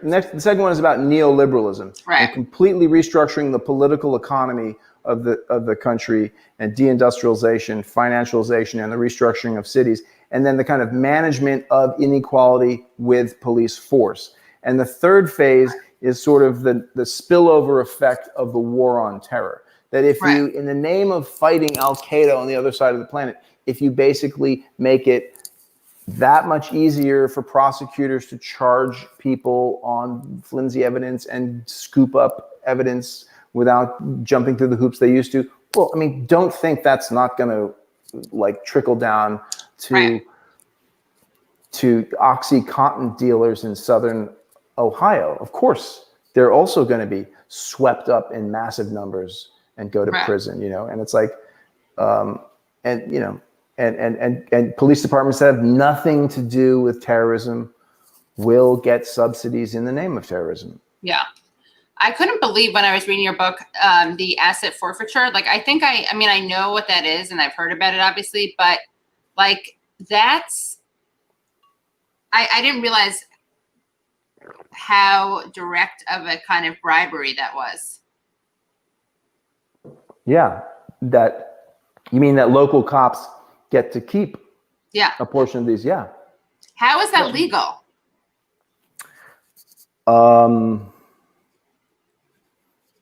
Building consent around it, I mean, it's legal because whatever the people who write the laws say is legal. So then the question becomes, well, how is it that people writing these crazy laws keep getting elected. And I mean, it has to do with the spectacle, the fear of crime, the racist, the kind of like, racist, discourse that was so important in the 80s and 90s into the early 2000s. That stuff has really, really been rolled back, though, which is a very important and good thing. And I mean, it's partly the result also of just how much more diverse the country and how much more integrated the country has become, even in the last 20, 30 years. I think that's important to say because sometimes on the left, we're just always like, it only gets worse. It's just terrible. Blah, blah. It's like, yeah, I understand. It's terrible, et cetera, et cetera. But there's also victories and there is progress, So what do you think of what's happening now? And because you actually, in your book, just going back to 1999, you wrote, at the end of your book, you write, hold on a second. You write recommendations. Most books on criminal justice end with a coda earnestly enumerating what new and better things those in charge might do. My recommendations as regards criminal justice are quite simple. You're 29 when you're writing this. This is crazy. We need less policing, less incarceration, shorter sentences, less surveillance, fewer laws governing individual behaviors, and less obsessive discussion of every lurid crime, less prohibition, and less puritanical concern with freaks and deviants. Those are in quotes. 2/3 of all people entering prison are sentenced for nonviolent offenses, which means there are literally hundreds of thousands of people in prison who pose no major threat to public safety. These minor credit card fraudsters, joyriders, pot farmers, speed freaks, prostitutes, and shoplifters should not rot in prison at taxpayers' expense. There are other reasons we need to demand less. There is already an overabundance of good ideas on how to handle troubled youth, drug addicts, impoverished streetwalkers, and wife beaters. So how was that received at the time? And of course, you'd update some of those terms, probably sex workers, but we'll forgive you, it was 99. Right, it was 99. Language evolved, yeah. I mean, I was 29. I'm going to cancel you right now. I'm going to cancel you. I was you. 29, and the whole tone of that book was a little, to my What? advancing, well, it was like, I like that. Kind of, yeah, hard-boiled. So what was the question? Oh, how was that received at the time? Like, that idea. It was like, oh, so you think it should be less? And it's like, yeah. I was like, oh, that's a good idea. So your audience was like, and how is that idea of less police, less funding, all that stuff? How is that? Are you surprised by how that idea is? What I interrupt. I mean, the thing is, what was missing was massive movements. I mean, huge uprisings, massive spontaneous uprisings that involve stuff like looting, young working class kids from the outer boroughs coming into Soho and Herald Square to loot, which I think is an implicitly that's a class critique. If anyone didn't get it, it's like, they're not looting their own neighborhoods, they're looting the handbag stores in Soho and Macy's in Herald Square, right? And as a friend of mine who was marching down there one of those nights said, some woman yelled out of one of those lofts, like, don't forget, these are our homes. And someone yelled up, shut up, you 1%er. Wow, that's great. Yeah, but I mean, I think the thing that has tipped now is that there's a critical mass and people are sick of this. And also, I mean, I don't know how deep you want to go into this, but I mean, this is also linked to COVID, right? This is now we're shifting to why is this happening? Yeah, why now? Right? Yeah. I mean, when there is an economic event that causes 40 million people to lose their jobs, and forgive me, I'm going to sound like Lindsey Graham here, but I don't approve of Lindsey Graham's politics, but I do think he has a point in this regard, and I take the completely opposite position of him. But like when people are thrown out of work and also not made terrified of unemployment by being given $600 extra a month, people, I mean, one of the key forms of social control is removed. People are, I mean, I've been in these kinds of protest cycles many a time, and typically it's like after a couple of days, you're like, people got to go back to work, man. People got exams. It's like people borrowed money to go to school, and like the finals are like Thursday, and like they're not going to be out here tomorrow night. And this time it's like, what? There's no jobs to go back. What are you going to fire us? We don't have jobs. Yeah. So I mean, I think the whole COVID thing destabilized stuff. And I mean, mark my words, they are definitely not going to renew the unemployment additions and extensions, partly because unemployment numbers have gone down, but also because it's like business hates it. And business hates it because wages are so low in much of America that you can make more money on unemployment. I mean, I've talked to students and friends of students who are confirming it's like, I get more money from unemployment than being exploited at this little deli or bakery where, most of our wages are for tips and nobody's tipping anymore. It's like, so yeah, the business owning class and their allies, not just the Republicans, but also the Democrats, they're not going to go for this. I mean, Nancy Pelosi doesn't want to pay people to protest and like turn down dirty, risky, unremunerative jobs because they can get a tiny little bit more, or even if it's not even a tiny little bit more, they can get enough to live on without risking their lives, commuting an hour, being exposed to toxic crap, blah, blah, blah, blah, blah, all these things, the insults of customers, right? If you can avoid all that, even if you take a hit in your wage, but you can survive, why not, right? Now that's kind of sounds like a right-wing argument, but I'm in favor of people living lives that aren't only about making money, right? And there's enough wealth in this society that all of us could have more of our life back to do things like, if need be, protest or chill out and explore our friendships and watch the pigeons right interact with each other on the sidewalk. Yeah. I mean, I wonder how much Trump's like casual response, and I'm someone, as you probably know, I don't like to spend a lot of time analyzing Trump's psyche or the effect of his rhetoric, but obviously the rhetoric does matter sometimes. And I wonder how much he like shot himself in the foot by underplaying COVID. So by downplaying COVID. I wonder if he had presented as more of a peril, if that would have kept people at home more. Maybe, but it was too late at this point, because it was like he had committed. What had happened was that Trump baited. I'm actually writing something about this, but sneak preview. I may or may, yeah. I mean, I'm hesitant to keep moving with it because I feel like I'm like talking to you just intimately, but then there's that's actually good. Like, that's the point of this. That's the point of this show. Probably think I'm crazy. No, but, I'm a bit of a COVID skeptic. Oh, okay. Don't worry. This is a safe space. Yeah. Okay, because this is what happens. Trump baits the liberals. At first, because of neoliberalism, the disease surveillance capacities of most countries in the world has been completely destroyed. Public health has been stripped away. News of COVID arrives, and everyone is operating blind because they have disinvested. They don't know what's going on. So, going into January, the authorities genuinely don't know what's coming. And so lockdown makes a lot of sense. The only way that we could get a sense of like what the death rate and the rate of infection was through these studies, and things, information starts accumulating, and it becomes clear that COVID is not the second coming of the Spanish flu, right? The Spanish flu was like 14 times as deadly as the average bad flu. COVID is like 4 times as deadly. That's serious. That's not nothing. It's a serious disease, right? And it's dangerous, but it's not the Spanish flu.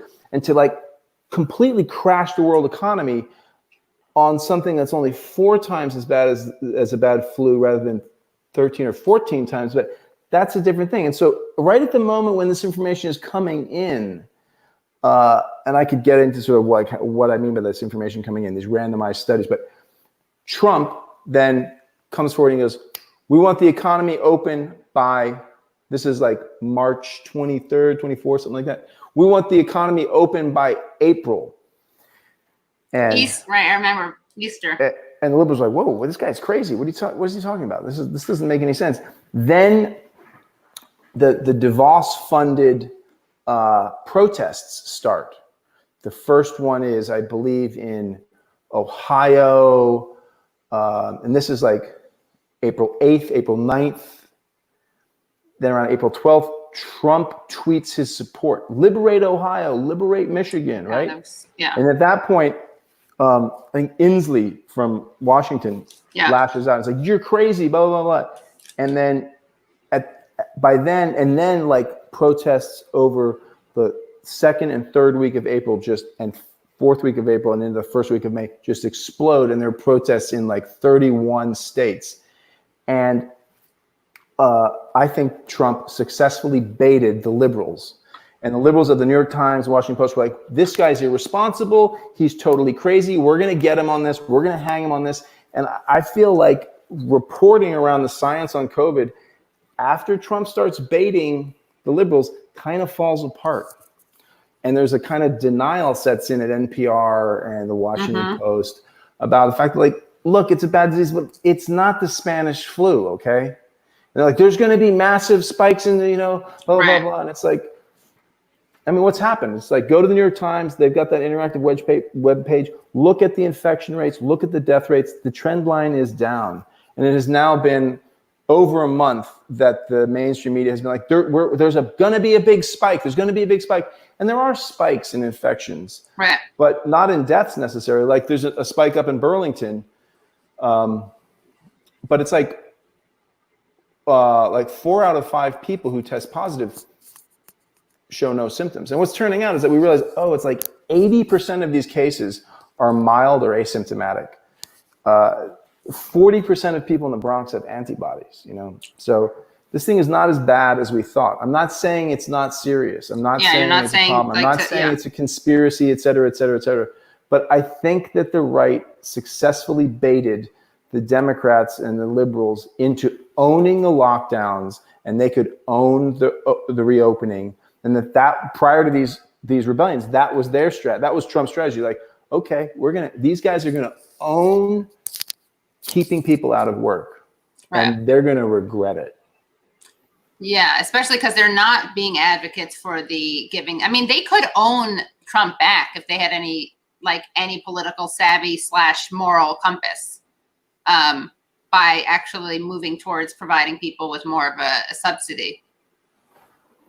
Yeah, but they don't want to do that because Nancy Pelosi's worth, it depends on what day you look, but her height of her wealth was like 120 million. She's now worth, I don't know, maybe 40 million or something. But have we given her an African name yet? Does she have an African name yet? I was wondering. I thought you were going to tell me. No. I mean, you saw that, right? And is it the first name or the last name? Yeah. I mean, can we watch this? We got to watch this. Is it like Assata Pelosi or Nancy Shakur? Nancy Shakur. That's really good. Everyone should. I can't believe we didn't think of that on Useful Idiots. We really underplayed that. It'll come out tomorrow, but we didn't. I wanted us to do like a whole. Well, that one was so extreme that you guys didn't know what to do. I mean, you weren't able to grab it and like do satire because it's just like it's just there. Just went there. Yeah. It's like it's the punchline. Yeah. There are two things I thought would be good to watch. Fuck you, Washington Post. I hate that they're always like hidden behind a paywall. Whatever. 1 second. Let me just do Kente. Cloth. I should probably turn on my lights since it looks. Yeah, you look like you're on a little bit beach too much like a Dutch Masters lighting here. Yeah. Let's see. Why is the Daily Show on fundraiser mode? Let's see. This is amazing. I want to know who the hell thought of this. By the way, you know what I mean? Renaissance painting. Who? Oh yeah. Oh my God, you look so different. I literally thought you were like on a beach or something. Who the hell thought of this idea? But let's watch it because it's great. Share screen. Okay. All right, let's watch this.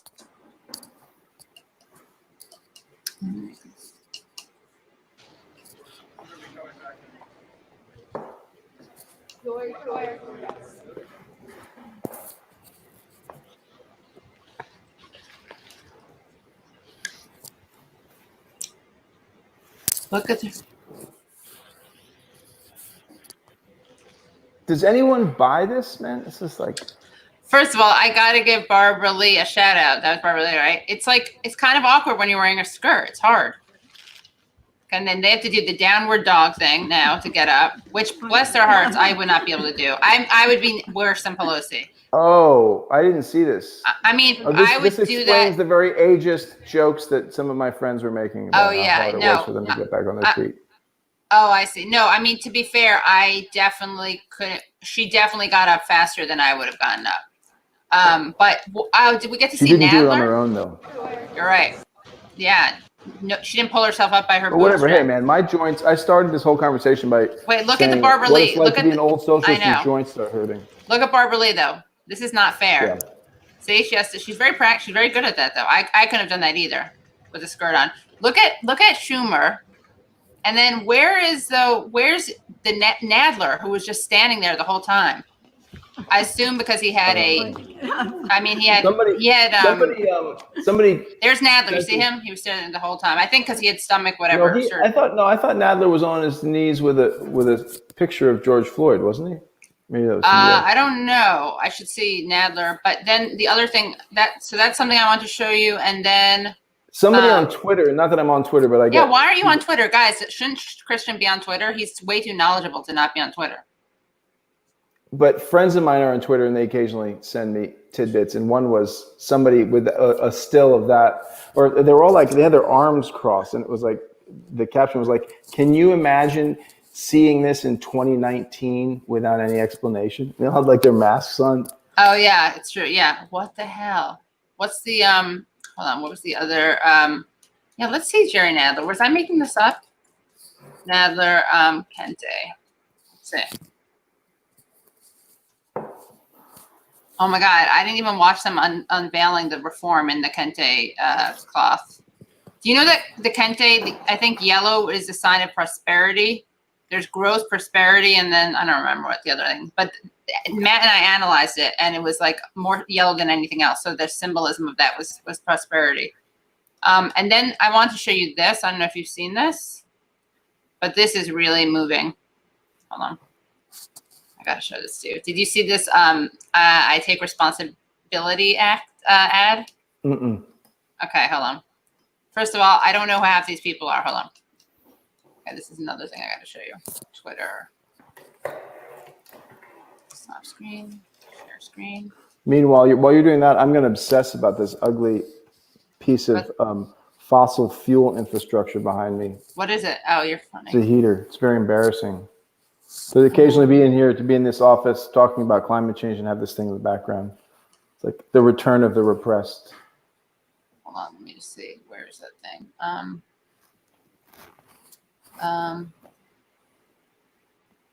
Okay. Is this visible now? Let's see.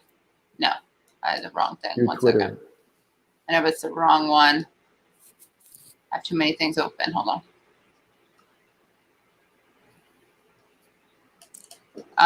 Do you see we had Marianne Williamson on? I didn't see that, but I heard that. Yeah, how did that go? I really like her. I didn't know she was raised Jewish. Got to talk to her about that. Yeah, Did you know that? She was always she was like until Warren proved herself to be horrible. She was my solid third. Yeah, she was. Yeah, no, I hear you. Although of course now I'm like major time first. Oh my God, Warren was the worst. I don't. Yeah. Okay, let's see. Let me stop this. You know, speaking of Elizabeth Warren, I did a little research for our conversation, which, I mean, one point I would like to make about this moment is, that I think this is in reality about more than just like the racism of the police. I guess we touched on that. It's like a lot of people experience, Black people are the most harassed and most abused by the police. But, a lot of people have interacted. You're going to say a lot of Native Americans like Elizabeth Warren? Yes, but more often real Native Americans. Yeah. But anyway, so I was crunching some numbers, and I just about race and police killings. So let me ask you this, Katie. Wait, can we? But Is this gonna be serious? Can we just take this as like a? I just want to show you this thing because I have it up, and I think it's really key if we're gonna have any serious discussion about race. We absolutely have to watch this. Hold on. Can you hear this? Is the audio coming through? No, not for me at least. All right, hold on. Stop screen. Sorry about this. Share screen. Chrome, and then share audio. Okay. I stand against him. Can you hear that? Yes. Okay, hold on. I take responsibility. I take responsibility. I take responsibility for every unchecked moment, for every time it was easier to ignore than to call it out for what it was. Every not so funny joke. Oh my God. Who is this guy, first of all? That's Justin Theroux. I went to high school with that guy. Wait, who is he? Justin Theroux. He's a what? He's an actor. He was married to Angelina Jolie. Was that him? Wait a minute. Can you back up? Was that him? Is that him? Hold on. Isn't that Johnny Lee Miller? No, that's Justin Theroux. Oh my God. Okay, I didn't know who he was, and I tweeted or Instagrammed. I was like, who is this guy? I was like, I don't know. Okay, so that's Sarah Paulson. Okay, that's Aaron Paul, obviously. I take Now, responsibility. let's just go through these people. Hold on, I have to redo this one. I don't know who that is either, but hold on. I take responsibility. I take responsibility. I Don't know who this is. take responsibility for every unchecked moment, for This is the Veronica Mars woman, Kirsten Bell or something. every time it was easier I've to got a ignore film than with to Justin call it out Theroux for what it part. Send it was. to a friend. Every night. Okay, I'll send you the film because I filmed it. So I wrote when I was going through this, I was like, I don't know who this is. I don't know who this is. And this guy, I don't know who he is, but he sounds like a serial killer confessing to a crime on Law and Order. Like, listen to him. It sounds like he's like delivering a litany of the things that he would kill people over. Ignore than to call it out for what it was. Every not so funny joke. Every unfair stereotype. So wait a second. Does that mean he's not taking responsibility for every very funny joke? Like if it was funny to very funny. I think if it's really funny, then it's okay. You get a pass. Okay. Yeah, So doesn't he sound like the proof is in the pudding? It sounds like he's saying like I would kill them over any unfunny joke they made, any stereotype they fulfilled. He just sounds like a killer. And then this woman, of course, Deborah Messing. He's channeling. I shouldn't mock him. Are you guys friends? Oh God! No, All right, I we'll clip him out of this. haven't seen him for many years, but he was really good friends with really good friend of mine, and so I hung out with him into like my 30s. I would see him on occasion. Okay. Well, hold on. Let's keep going. Now I want to introduce this next He's woman. channeling Marlon Brando from Apocalypse Now, though. Yeah, he is. Yeah. And then here's Deborah Messing channeling extremely dumb Mick Resistance hero who doesn't know that you're supposed to at least pretend that you're not reading from a teleprompter. Watch this. Every unfair stereotype. Every blatant injustice, no matter how big or small. Do you see the way her eyes move?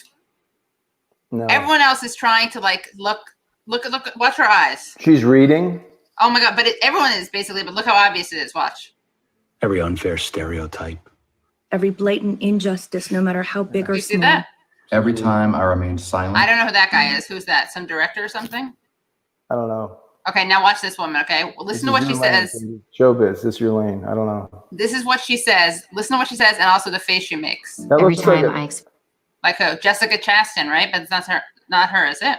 she looks like she's there for her senior portrait, with the backdrop and the black turtleneck. Yeah.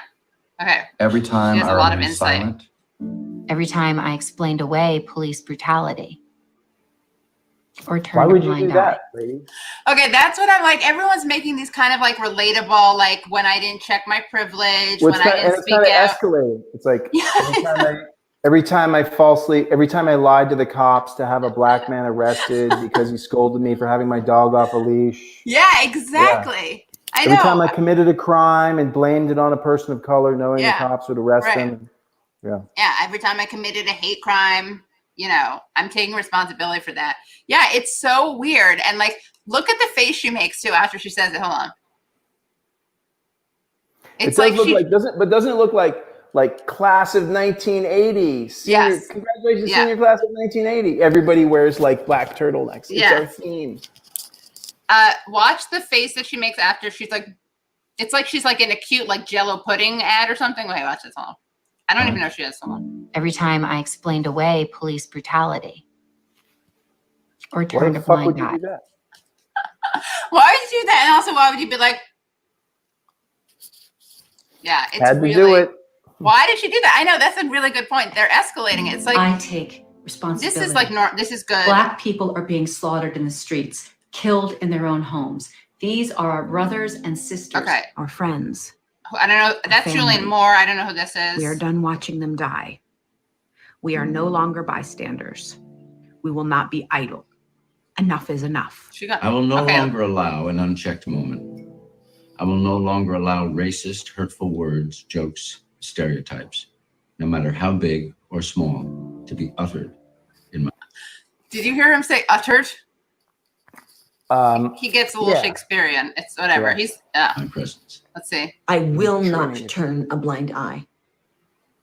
Going for a jog should not be a death sentence. Sleeping in your Anyway, I get don't the know who half picture. of them are, but I did think that one woman, like, what is she saying? Like, I take responsibility for.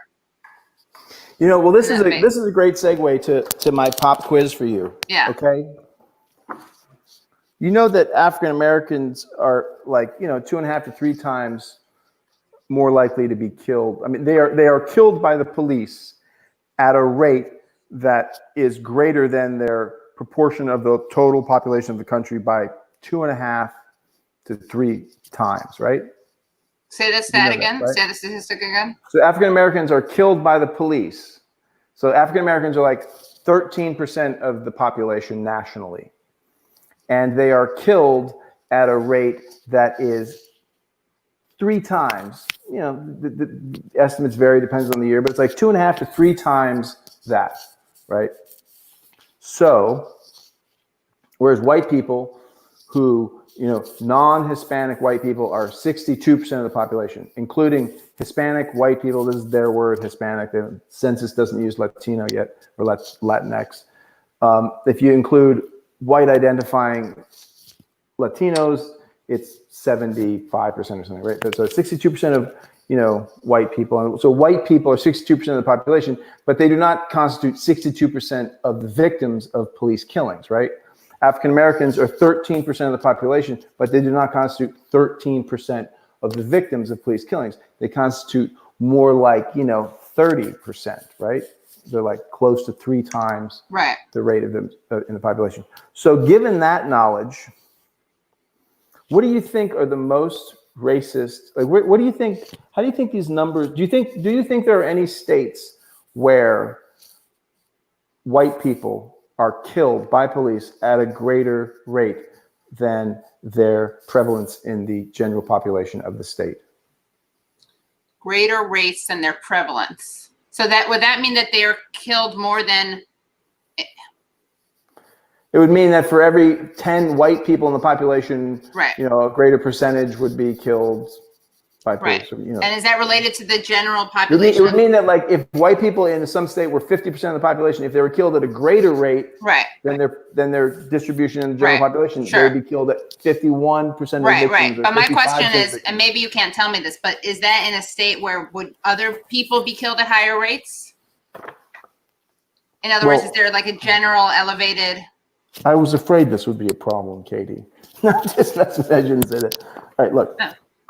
So what I'm trying to ask you is, like, where do you think, what states do you think are most racist? Southeast. Correct answer.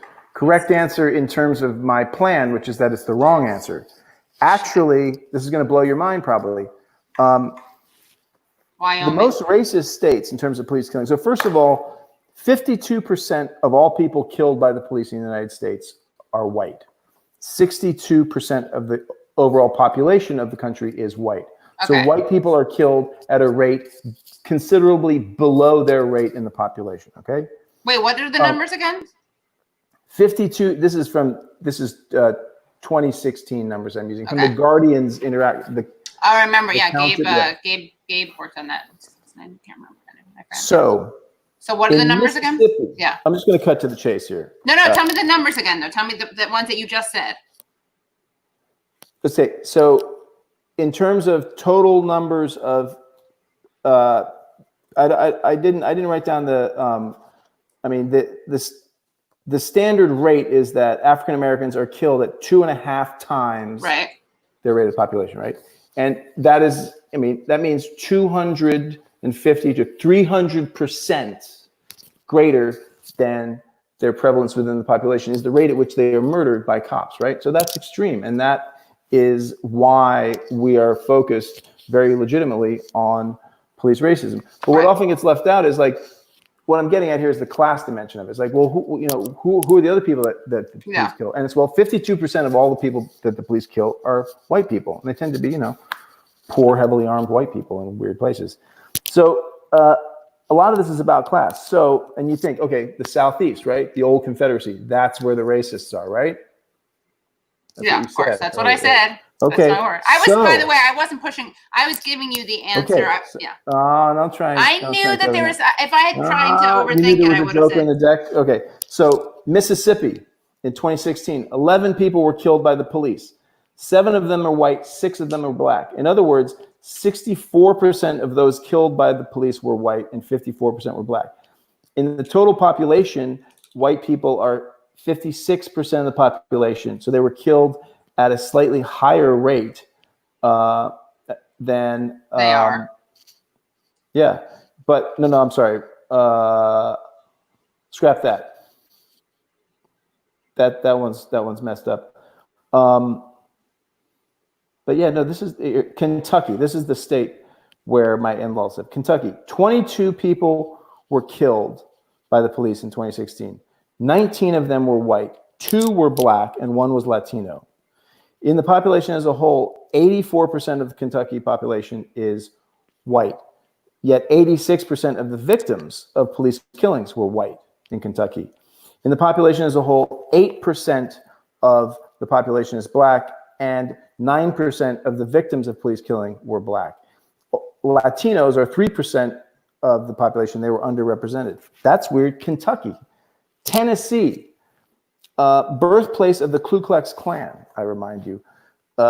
25 people were killed by the police in 2016. 19 of them were white, which is to say 76% of the total. In the general population of Tennessee, white people are 74% of the total population. Black people are 16% of the total population, and they constituted, with 3 killed by the police, 12% of those killed by the police. In other words, Tennessee, believe it or not, disproportionately kills white people. Very, very barely, okay? Before people freak out. Yeah, you're not, yeah. So where is it, how is it that African Americans are killed at such a high rate if it's not happening in quote unquote Dixie? I mean, these numbers, similar numbers in like, South Carolina even, right? I'm like, what the hell's going on? So I'm digging away. Well, where is it? It's in the northern tier. Minnesota, black people are killed at 3 times the rate of the total population in Minnesota. In Michigan, they're killed at 3 times the rate of the population. In Illinois, they're killed at 4 times their rate. So in Illinois, there are 29 people were killed by police in 2016. And 9 of them were white, which means 31% of the total casualties were white, fatal casualties. 17 were African American, which means 58% were African American. In the Illinois population, 14% of the population are black, right? So black people in Illinois were killed, and sort of, we can generalize these stats. It's just 1 year, but it's pretty much roughly the same every year. Killed at 4 times the rate of the population. Michigan, 3.5. New York is 3.5 times the rate of population. Massachusetts, liberal Massachusetts, 14 people were killed by the police in 2016. 5 of them were white, or 28% of the total.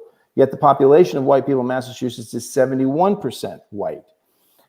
5 African Americans were killed, which is 35% of, the white population, the white percentage is also 35. It was 5 white victims and 5 black victims and 4 Latino victims. And so long story short, is that African Americans are killed at 5 times their rate within the population in Massachusetts. So racist policing is a blue state problem. It's a Northeast, it's a Northern tier problem. And this is really, really weird. And if you don't believe me, go to the Guardian. Why do you I'm think speaking it is, to the though? people watching it. I mean, go in there and play around with this interactive page. You will be surprised. These places, and I mean, I have studied this, and I was like, and I'm actually really interested in the South, and go down there because I have in-laws there, and I was surprised by this. I'm like, what? And the level of racism of like Massachusetts, New York, Illinois, Michigan, Minnesota. This is where Black people are killed at majorly disproportionate rates. And bizarrely, not in Tennessee, not in South Carolina, not in Kentucky, not even in Oklahoma. Yes, in Louisiana, not in Alabama, not in Does it change every Mississippi. year or something? Is it too low of a number to capture the? In other words, if like you looked over a 5-year period or something. No, I just used what the Guardian. This is not scientific. The Guardian, the Counted project from 2017 or 2018 used. This data takes a year or so to accumulate whatever. And so they looked at 2015 and 2016. So I just used one number, 2016. Right. But I would check. I mean, it's like the 2015 numbers are similar, but whatever. The trend line is down. Generally, fewer people of all races are being killed by the cops. Interestingly, about New York, a lot of the people killed, if you look at that, interact with that page, a lot of it is upstate too. It's not all the city. A lot of places like Syracuse, Rochester, these places. So it's, I don't know. I wonder what it is, though. Does it tell us a story? I think it tells a story.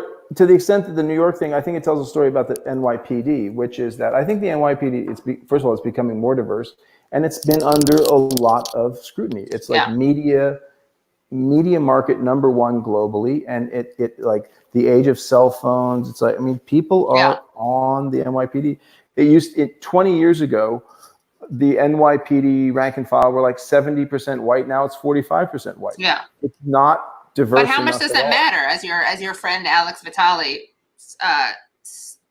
shows apparently or claims, that doesn't matter that much. Maybe it does with police murder, but it doesn't with Well, it doesn't in terms of policies like stop and frisk. Right. I mean, but the thing about stop and frisk. This is another thing that's going on here is that like.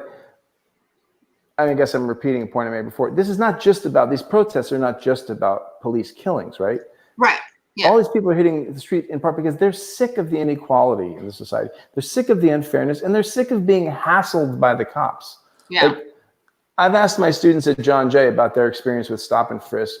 And, I haven't had any students who said they were brutalized or mistreated, but they've described this kind of like constant harassment, where it's like very polite, very professional officers, like, hey, excuse me, you're gonna have to stop, like, I'm just going to the convenience store. Okay, yeah, we'll let you go soon. You just got to run some run your ID. And it's like this kind of harassment. And it's like, they're not abused, but it's just this like suffocating wall of constant monitoring and intervention. It's like, that's infuriating, Yeah. They're dicks. They're really dicks a lot of the time. They're dicks. And even when they're not dicks, they just wrap you up in this like. Yeah. They're either really annoying or they're murderers or they're dicks. And I couldn't believe that like they discovered that cop had like done security at some nightclub with and he knew George Floyd. Yeah. And at first that nightclub owner was quoted in the Times or the Post as saying, "Oh, I don't think they had any interaction because one guy, the cop worked weekends and George Floyd worked weekdays." Turns out that's not true. She kind of lied, I think. They worked the same days, and as you know, and probably many of the listeners know, they had conflicts because the staff on the inside would bring the paychecks to the staff on the outside, and Officer Casson, or how do you pronounce his name? Remember, I'm dyslexic. Chauvin, like chauvinist. Chauvin, yeah. Like chauvinist, literally like right, chauvinist, yeah. Yeah. And he would do what? Sorry. Yeah. Officer Chauvinist. Yeah, he had beef with George Floyd about like how much he was paid, and he would take it out on him. And he did this with other people who would bring his check to him. So it's so disgusting. It's also reeks of first degree murder. Oh yeah. It's like this guy. Yeah. But I mean, hey, man, Minnesota racist. They do not. Right. Yeah. Blue state America, you're racist. More like blue line. Yeah. Any final words you want on this or on St. Bernard and his demise? Well, this is what I would say about the defund stuff. I do think there's some other things. Right. Look, there. And what that means and what that would look like. Yeah. I have even though Lockdown America was probably the first book that calls for defunding the police, I also have very serious concerns about this process being hijacked by, corrupting and duplicitous liberals. $500 million have been pledged in the last few weeks by corporate America to civil rights organizations like the NAACP, Which, by the way, put together that video we saw. Oh yeah. Only corporations they were funding such subversive propaganda. They probably wouldn't have.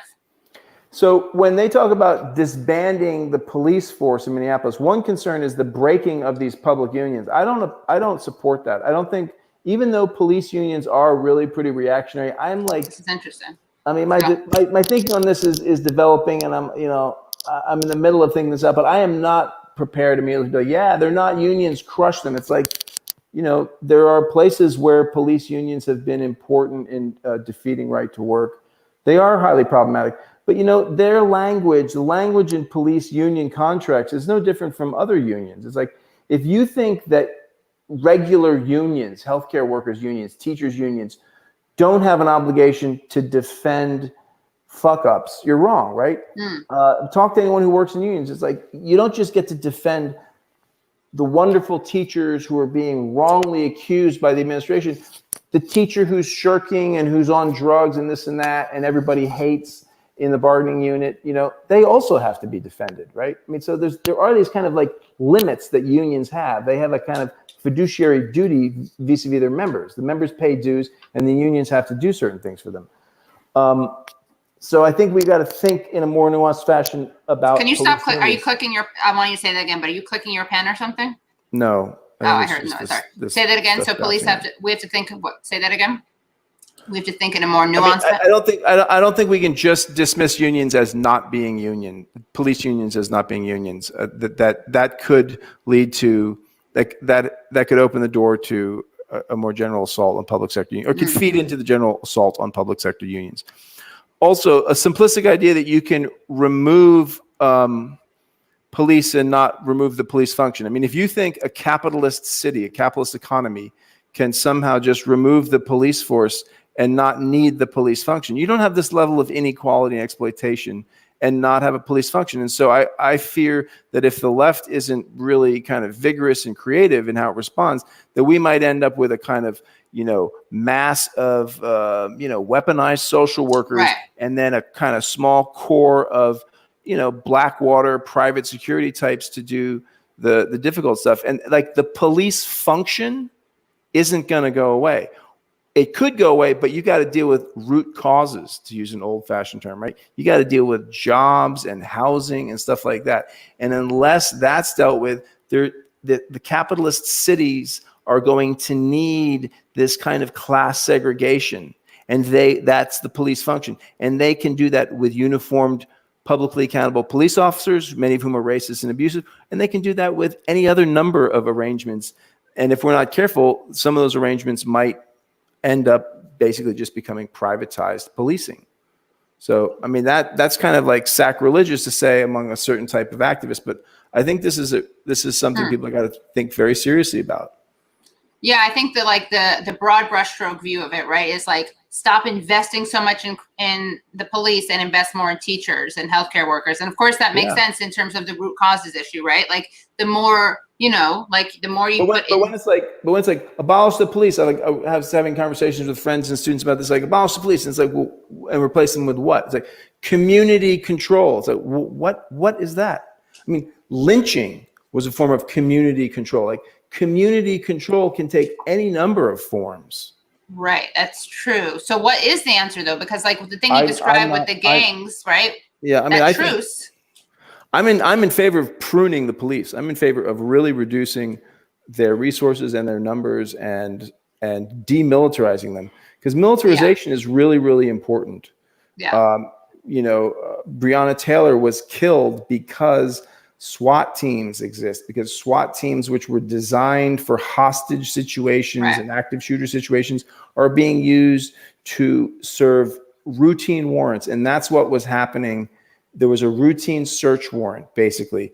There on her apartment, they thought that they saw a known drug dealer had gone in and out. That's basis for a search warrant. There was nothing like these people are armed, they're dangerous, we have to have a SWAT team that could be hurting people, they have a hostage. No, it was like, we want to access this apartment because we think there might be drugs and money in there.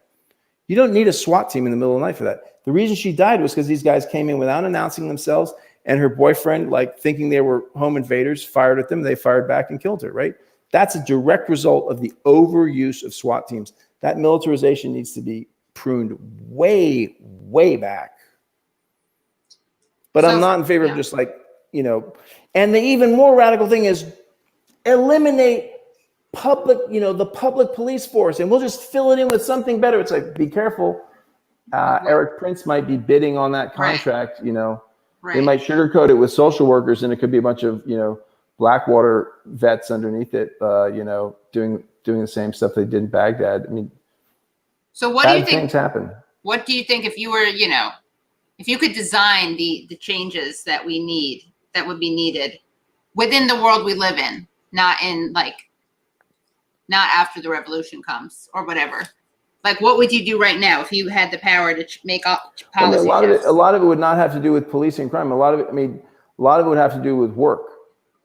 The number one form of social control in society is work, not just because it gives people money, then they don't have to like hustle or steal or stuff, but because it occupies your day, right? Right. And it's like, people need work. It's our species being. We are a collective species. We have to work. This is what all humans do. This is what life forms do. Organisms interact with their environment. And the way we do that as a species is through collective labor, through work. And one of the many types of abuses that capitalist social relations impose upon human beings is thwarting that very deep and sort of natural relationship to the world that is work, and turning it into an oppressive burden, and also excluding people from it. Right. And there's lots that needs to be done. Bring in climate change. There's so much work that needs to be done. So I think, you want to fight crime, jobs programs.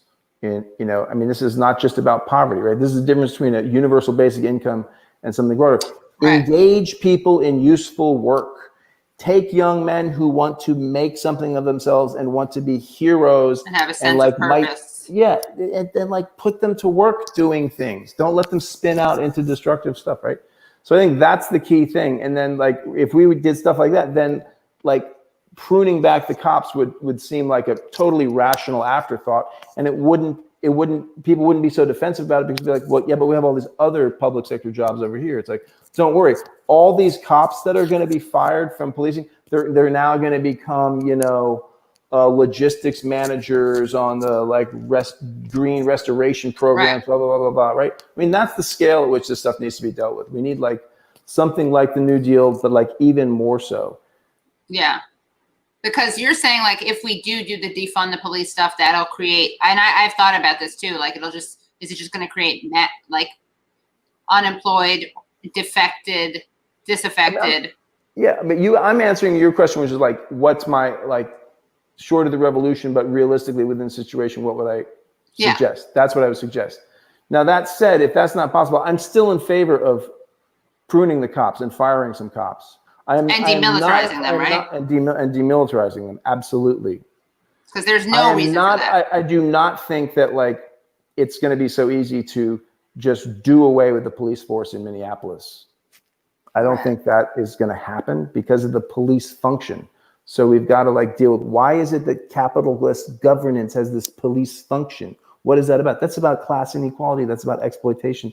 That's about uneven geographic development where you have places where there are expensive handbag stores and other places where there are concentrations of like totally impoverished, angry people, right? You can't have those kinds of social geographies cheek to jowl and just let it exist. No, if that sort of political economy is going to reproduce itself, there's going to be this police function, right? So if Minneapolis wants to get rid of its police department, it also has to get rid of its police or its need for this police function. And that means massive redistribution. That means restructuring the political economy in pretty profound ways, moving towards social democracy, moving towards socialism, decommodifying, et cetera, et cetera. Anyway, it's getting late and I'm rambling. So okay, no, this is good. You should you should debate some people on this on my show. Who? I don't know, Alex Vitale. No, but I think Alex would agree with most of it. Oh, really? Okay. Yeah. I don't know. Alex and I were roommates. I know. I'm waiting for one of you. Sure, I mean, I don't know. I haven't seen it. I'm sure Alex. Well, I asked him what police I'm abolition. sure Alex is aware that that there are risks that this Assad, someone just said. this $500 million that corporate America has thrown at the civil rights movement. Like, you think that's not going to have a distorting effect? Certainly is. Yeah. $10 million from Amazon, et cetera, et cetera. Anyway, all right. All right. Well, thanks. This was fun. If you want to do a debate, I should do drunk debates where I just throw someone on. If you want to answer any questions, or if not, we can do it another time because I told these people, but it's really late. Questions. I mean, I don't know if they've all gone away, but I'm fine. No, they're because of COVID. I don't have to go anywhere. You know. Oh yeah, great. Let's see where. Poor, yes. Where are Stanley Tucci? That's earlier. How do I see the earlier comments? Do you guys know? It's probably. Up, I think. I did, but let me open the YouTube. This was a great chat. Such a good storyteller. I'm reading some of these things finally. Here, oops. If you go here, I'm watching this stuff. So. Here, live chat. Remember to guard your. Okay. I don't know how to see the earliest ones. Top chat, all messages. Okay. Let's see. Oh, some of these are like sex bots. I don't know how to see all of them though. Bots. Yeah, media's trying. I can't see the earliest ones. All right, I need a moderator. So take a question that you see. Any of the ones you want.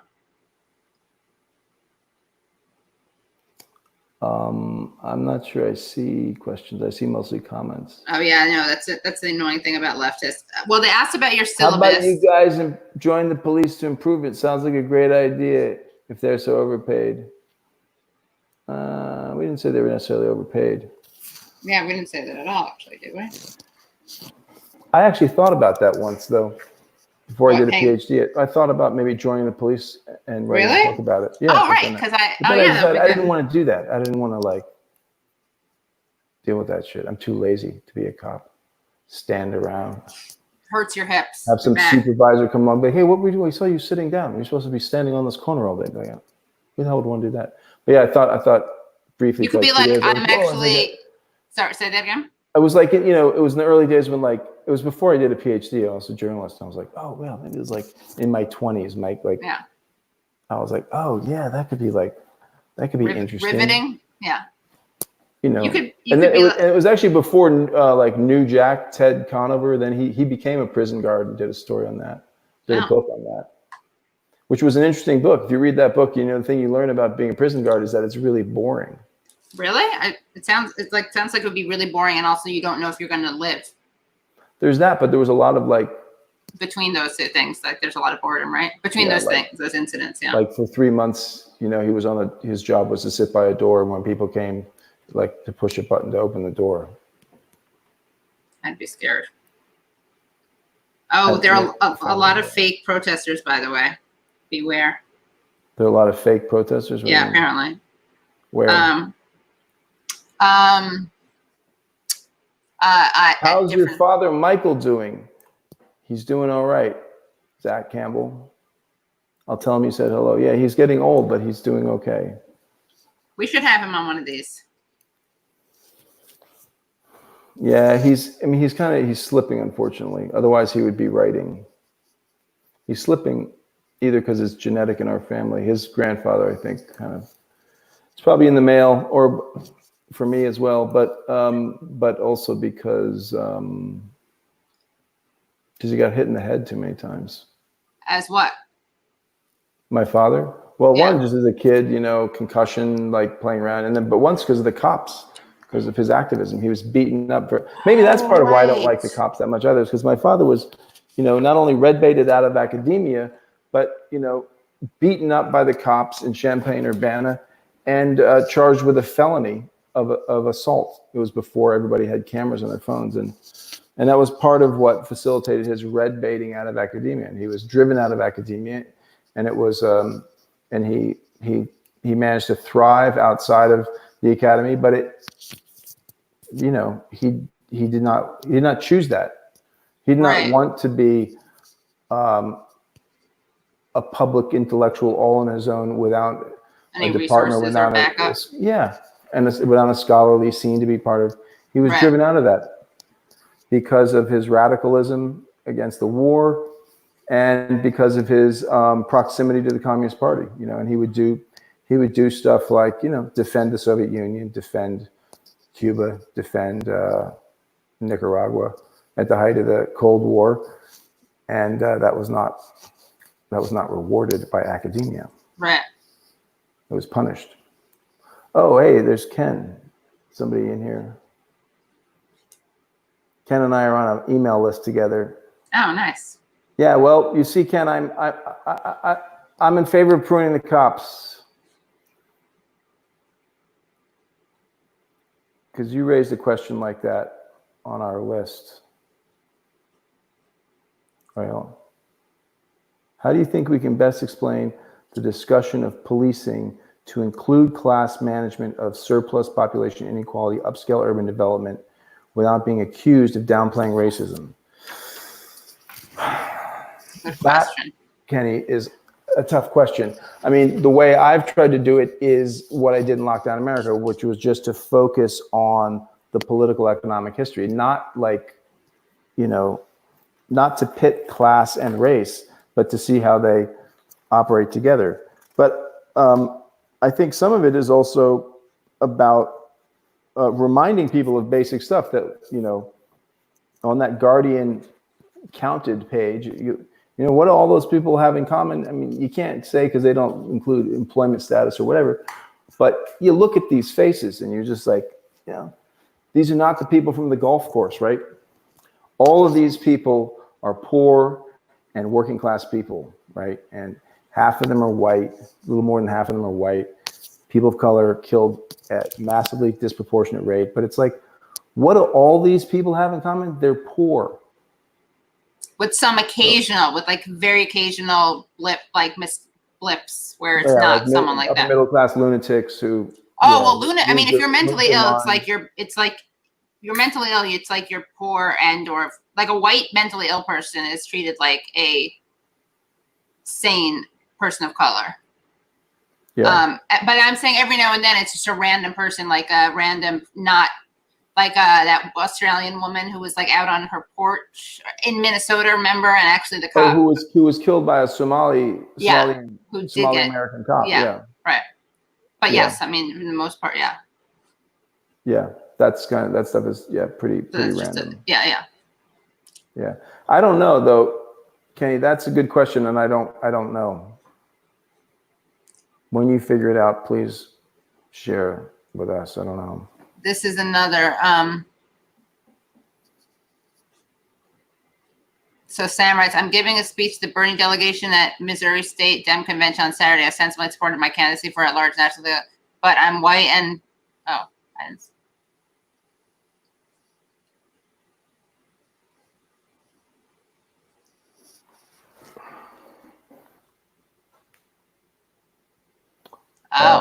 asking for some ghostwriting.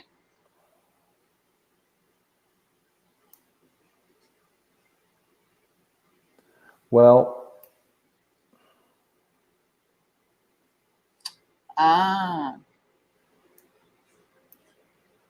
he's following Mayor Pete.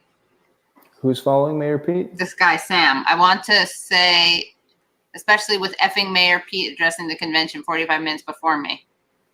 So if either of you have any advice or suggestions, ask him for his favorite Gramsci quote that his father translated. No, don't do that. That would allow him. That would tee him up for some clever answer. I'd say go right to the heart of the matter, like the class politics of the situation. Think about what is the core kind of class message, a unifying universalist class message that you can get across in the limited amount of time, aimed at whatever the sort of sensibilities of that audience are that will push them. They won't be so far out that they'll just be like, this guy's crazy, but like they can like get them partly where they are and drag them as much as possible to the left, and just be realistic about, all you have is kind of like one kind of nudge on them, and that's what I would say. It's kind of abstract, but you know when you see it. You know when you see it. That's right. This is heartwarming. I had you as a professor at NYU a few years back. Just wanted to say thanks for all your insights. From Brandon Warwick. Hello, Brandon. I kind of remember Brandon. I think I do. I don't know.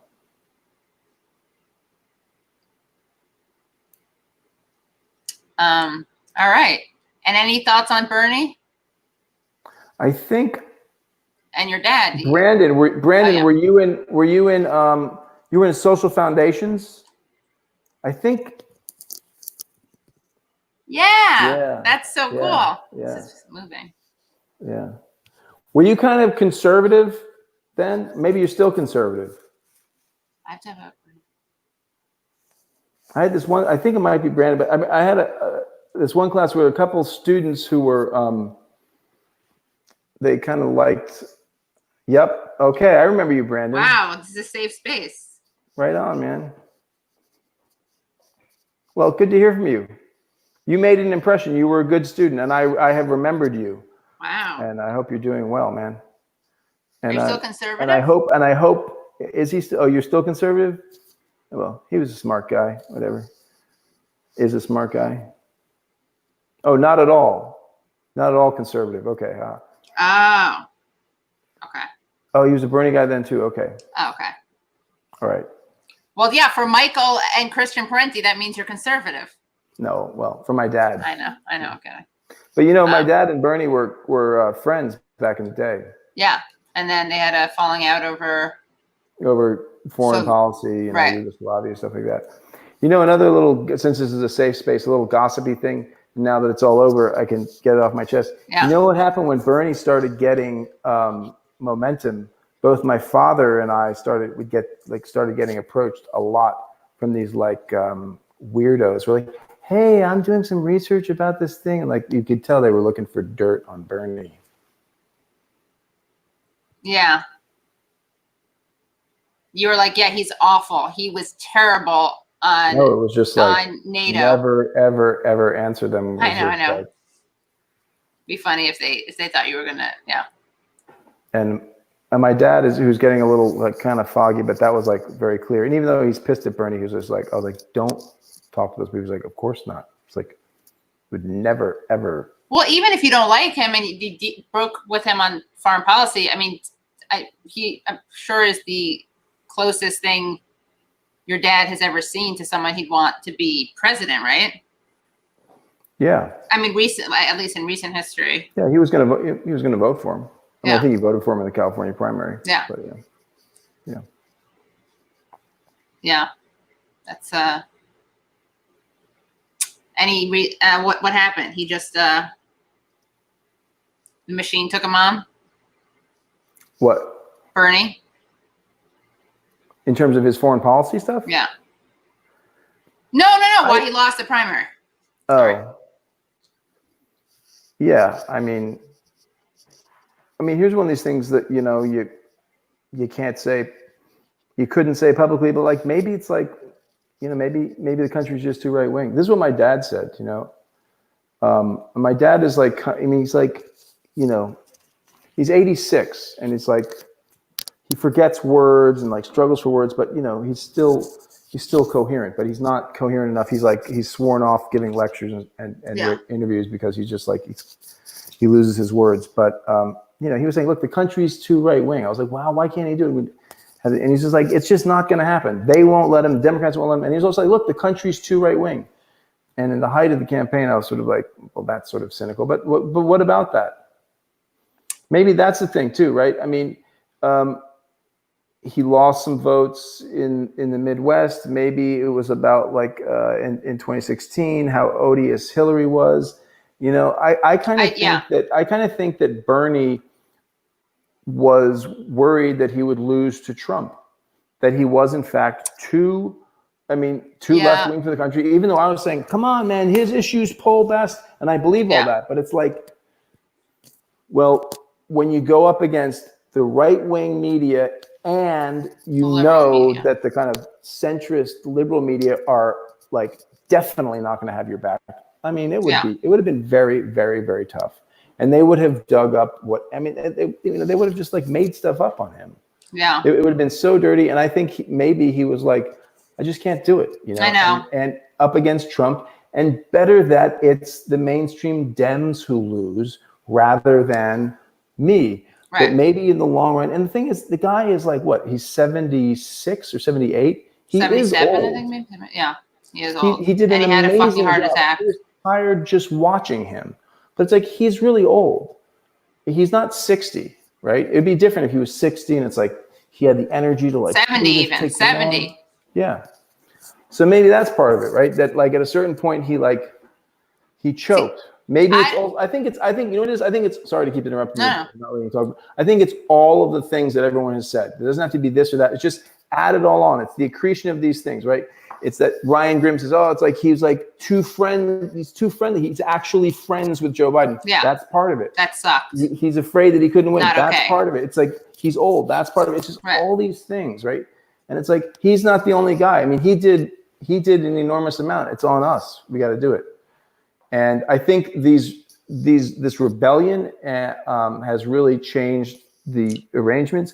But until these rebellions, I was thinking that Trump was going to get reelected. Me too. Well, I wasn't sure, but I definitely don't think he will now. But who knows? Because Trump is so good at this stuff. Who knows? And also Biden is so vulnerable in so many ways. Who knows what's going to happen? Yeah. When it was COVID, I was thinking, my feeling on COVID was like they've misplayed. They took the bait. They screwed up. This virus is affected by sunlight directly. Vitamin D helps you fight it. There's not going to be a huge second wave before the election. There probably will be a second wave after the election. Right. But it's like, if that, like, they own the lockdown, they own 20% unemployment, we own the reopening. Who are you going to vote for? I think that would have won. But now that's all been kind of like scrambled by this. Right. Yeah, and we didn't even we'll have to have you on again. We have to talk about the responses and, name that party. Is that a Democratic mayor or a Republican mayor? Democratic governor or Republican governor who's pretending there wasn't any police violence? That's the thing is like all these people are like, this is exactly the martial law that Trump wanted, the violent police. It's like, dudes, like these are Democratic governors and mayors. They're finally acknowledging this. But a lot of this shit isn't like question of federal law, calling in the National Guard, calling in the, military. This is militarized police on local levels. That's also scary. I can't stand the wino mom, discourse around this. Yeah. That's part of why I'm not on Twitter. I don't want to deal with all that stuff. Yeah. I think you should be on Twitter though, right guys? You should be on Twitter, even if it's just to tweet out ideas, get your name out there. Maybe I will. You should do it. It'll just help. I just finished a really big book called Radical Hamilton. Yeah, you got to get out. Economic Lessons from a Misunderstood Founder. It's about the hidden socialistic policies at the heart of American capitalist economic development. So maybe now that I'm not working away on that, I will. But I have other book ideas. Life is too short to be writing. No, but just tweet once a day or something. Seriously, you could just go off, Queen. You could just write something and don't avoid Twitter. Just don't stay on it. Brian, he won't stay on Twitter because he's busy and does his work. But he'll just go in there and drop a comment. Yeah, maybe I should read Twitter more though, but I don't really read it. Nah, you don't have to. It won't destroy your academic career. No, he won't. No, I know. He can give it to someone to proofread. Anyway, all right. Well, Christian, thank you so much. And right, when's your book coming out? And thanks for the attention of everybody who stuck with us and Yeah. listened. And it's thanks for all your questions and good luck out there. See you all on the barricades, etc. Ciao. Bye. Bye. All right, that was fun. Bye, Christian. Bye. That was fun.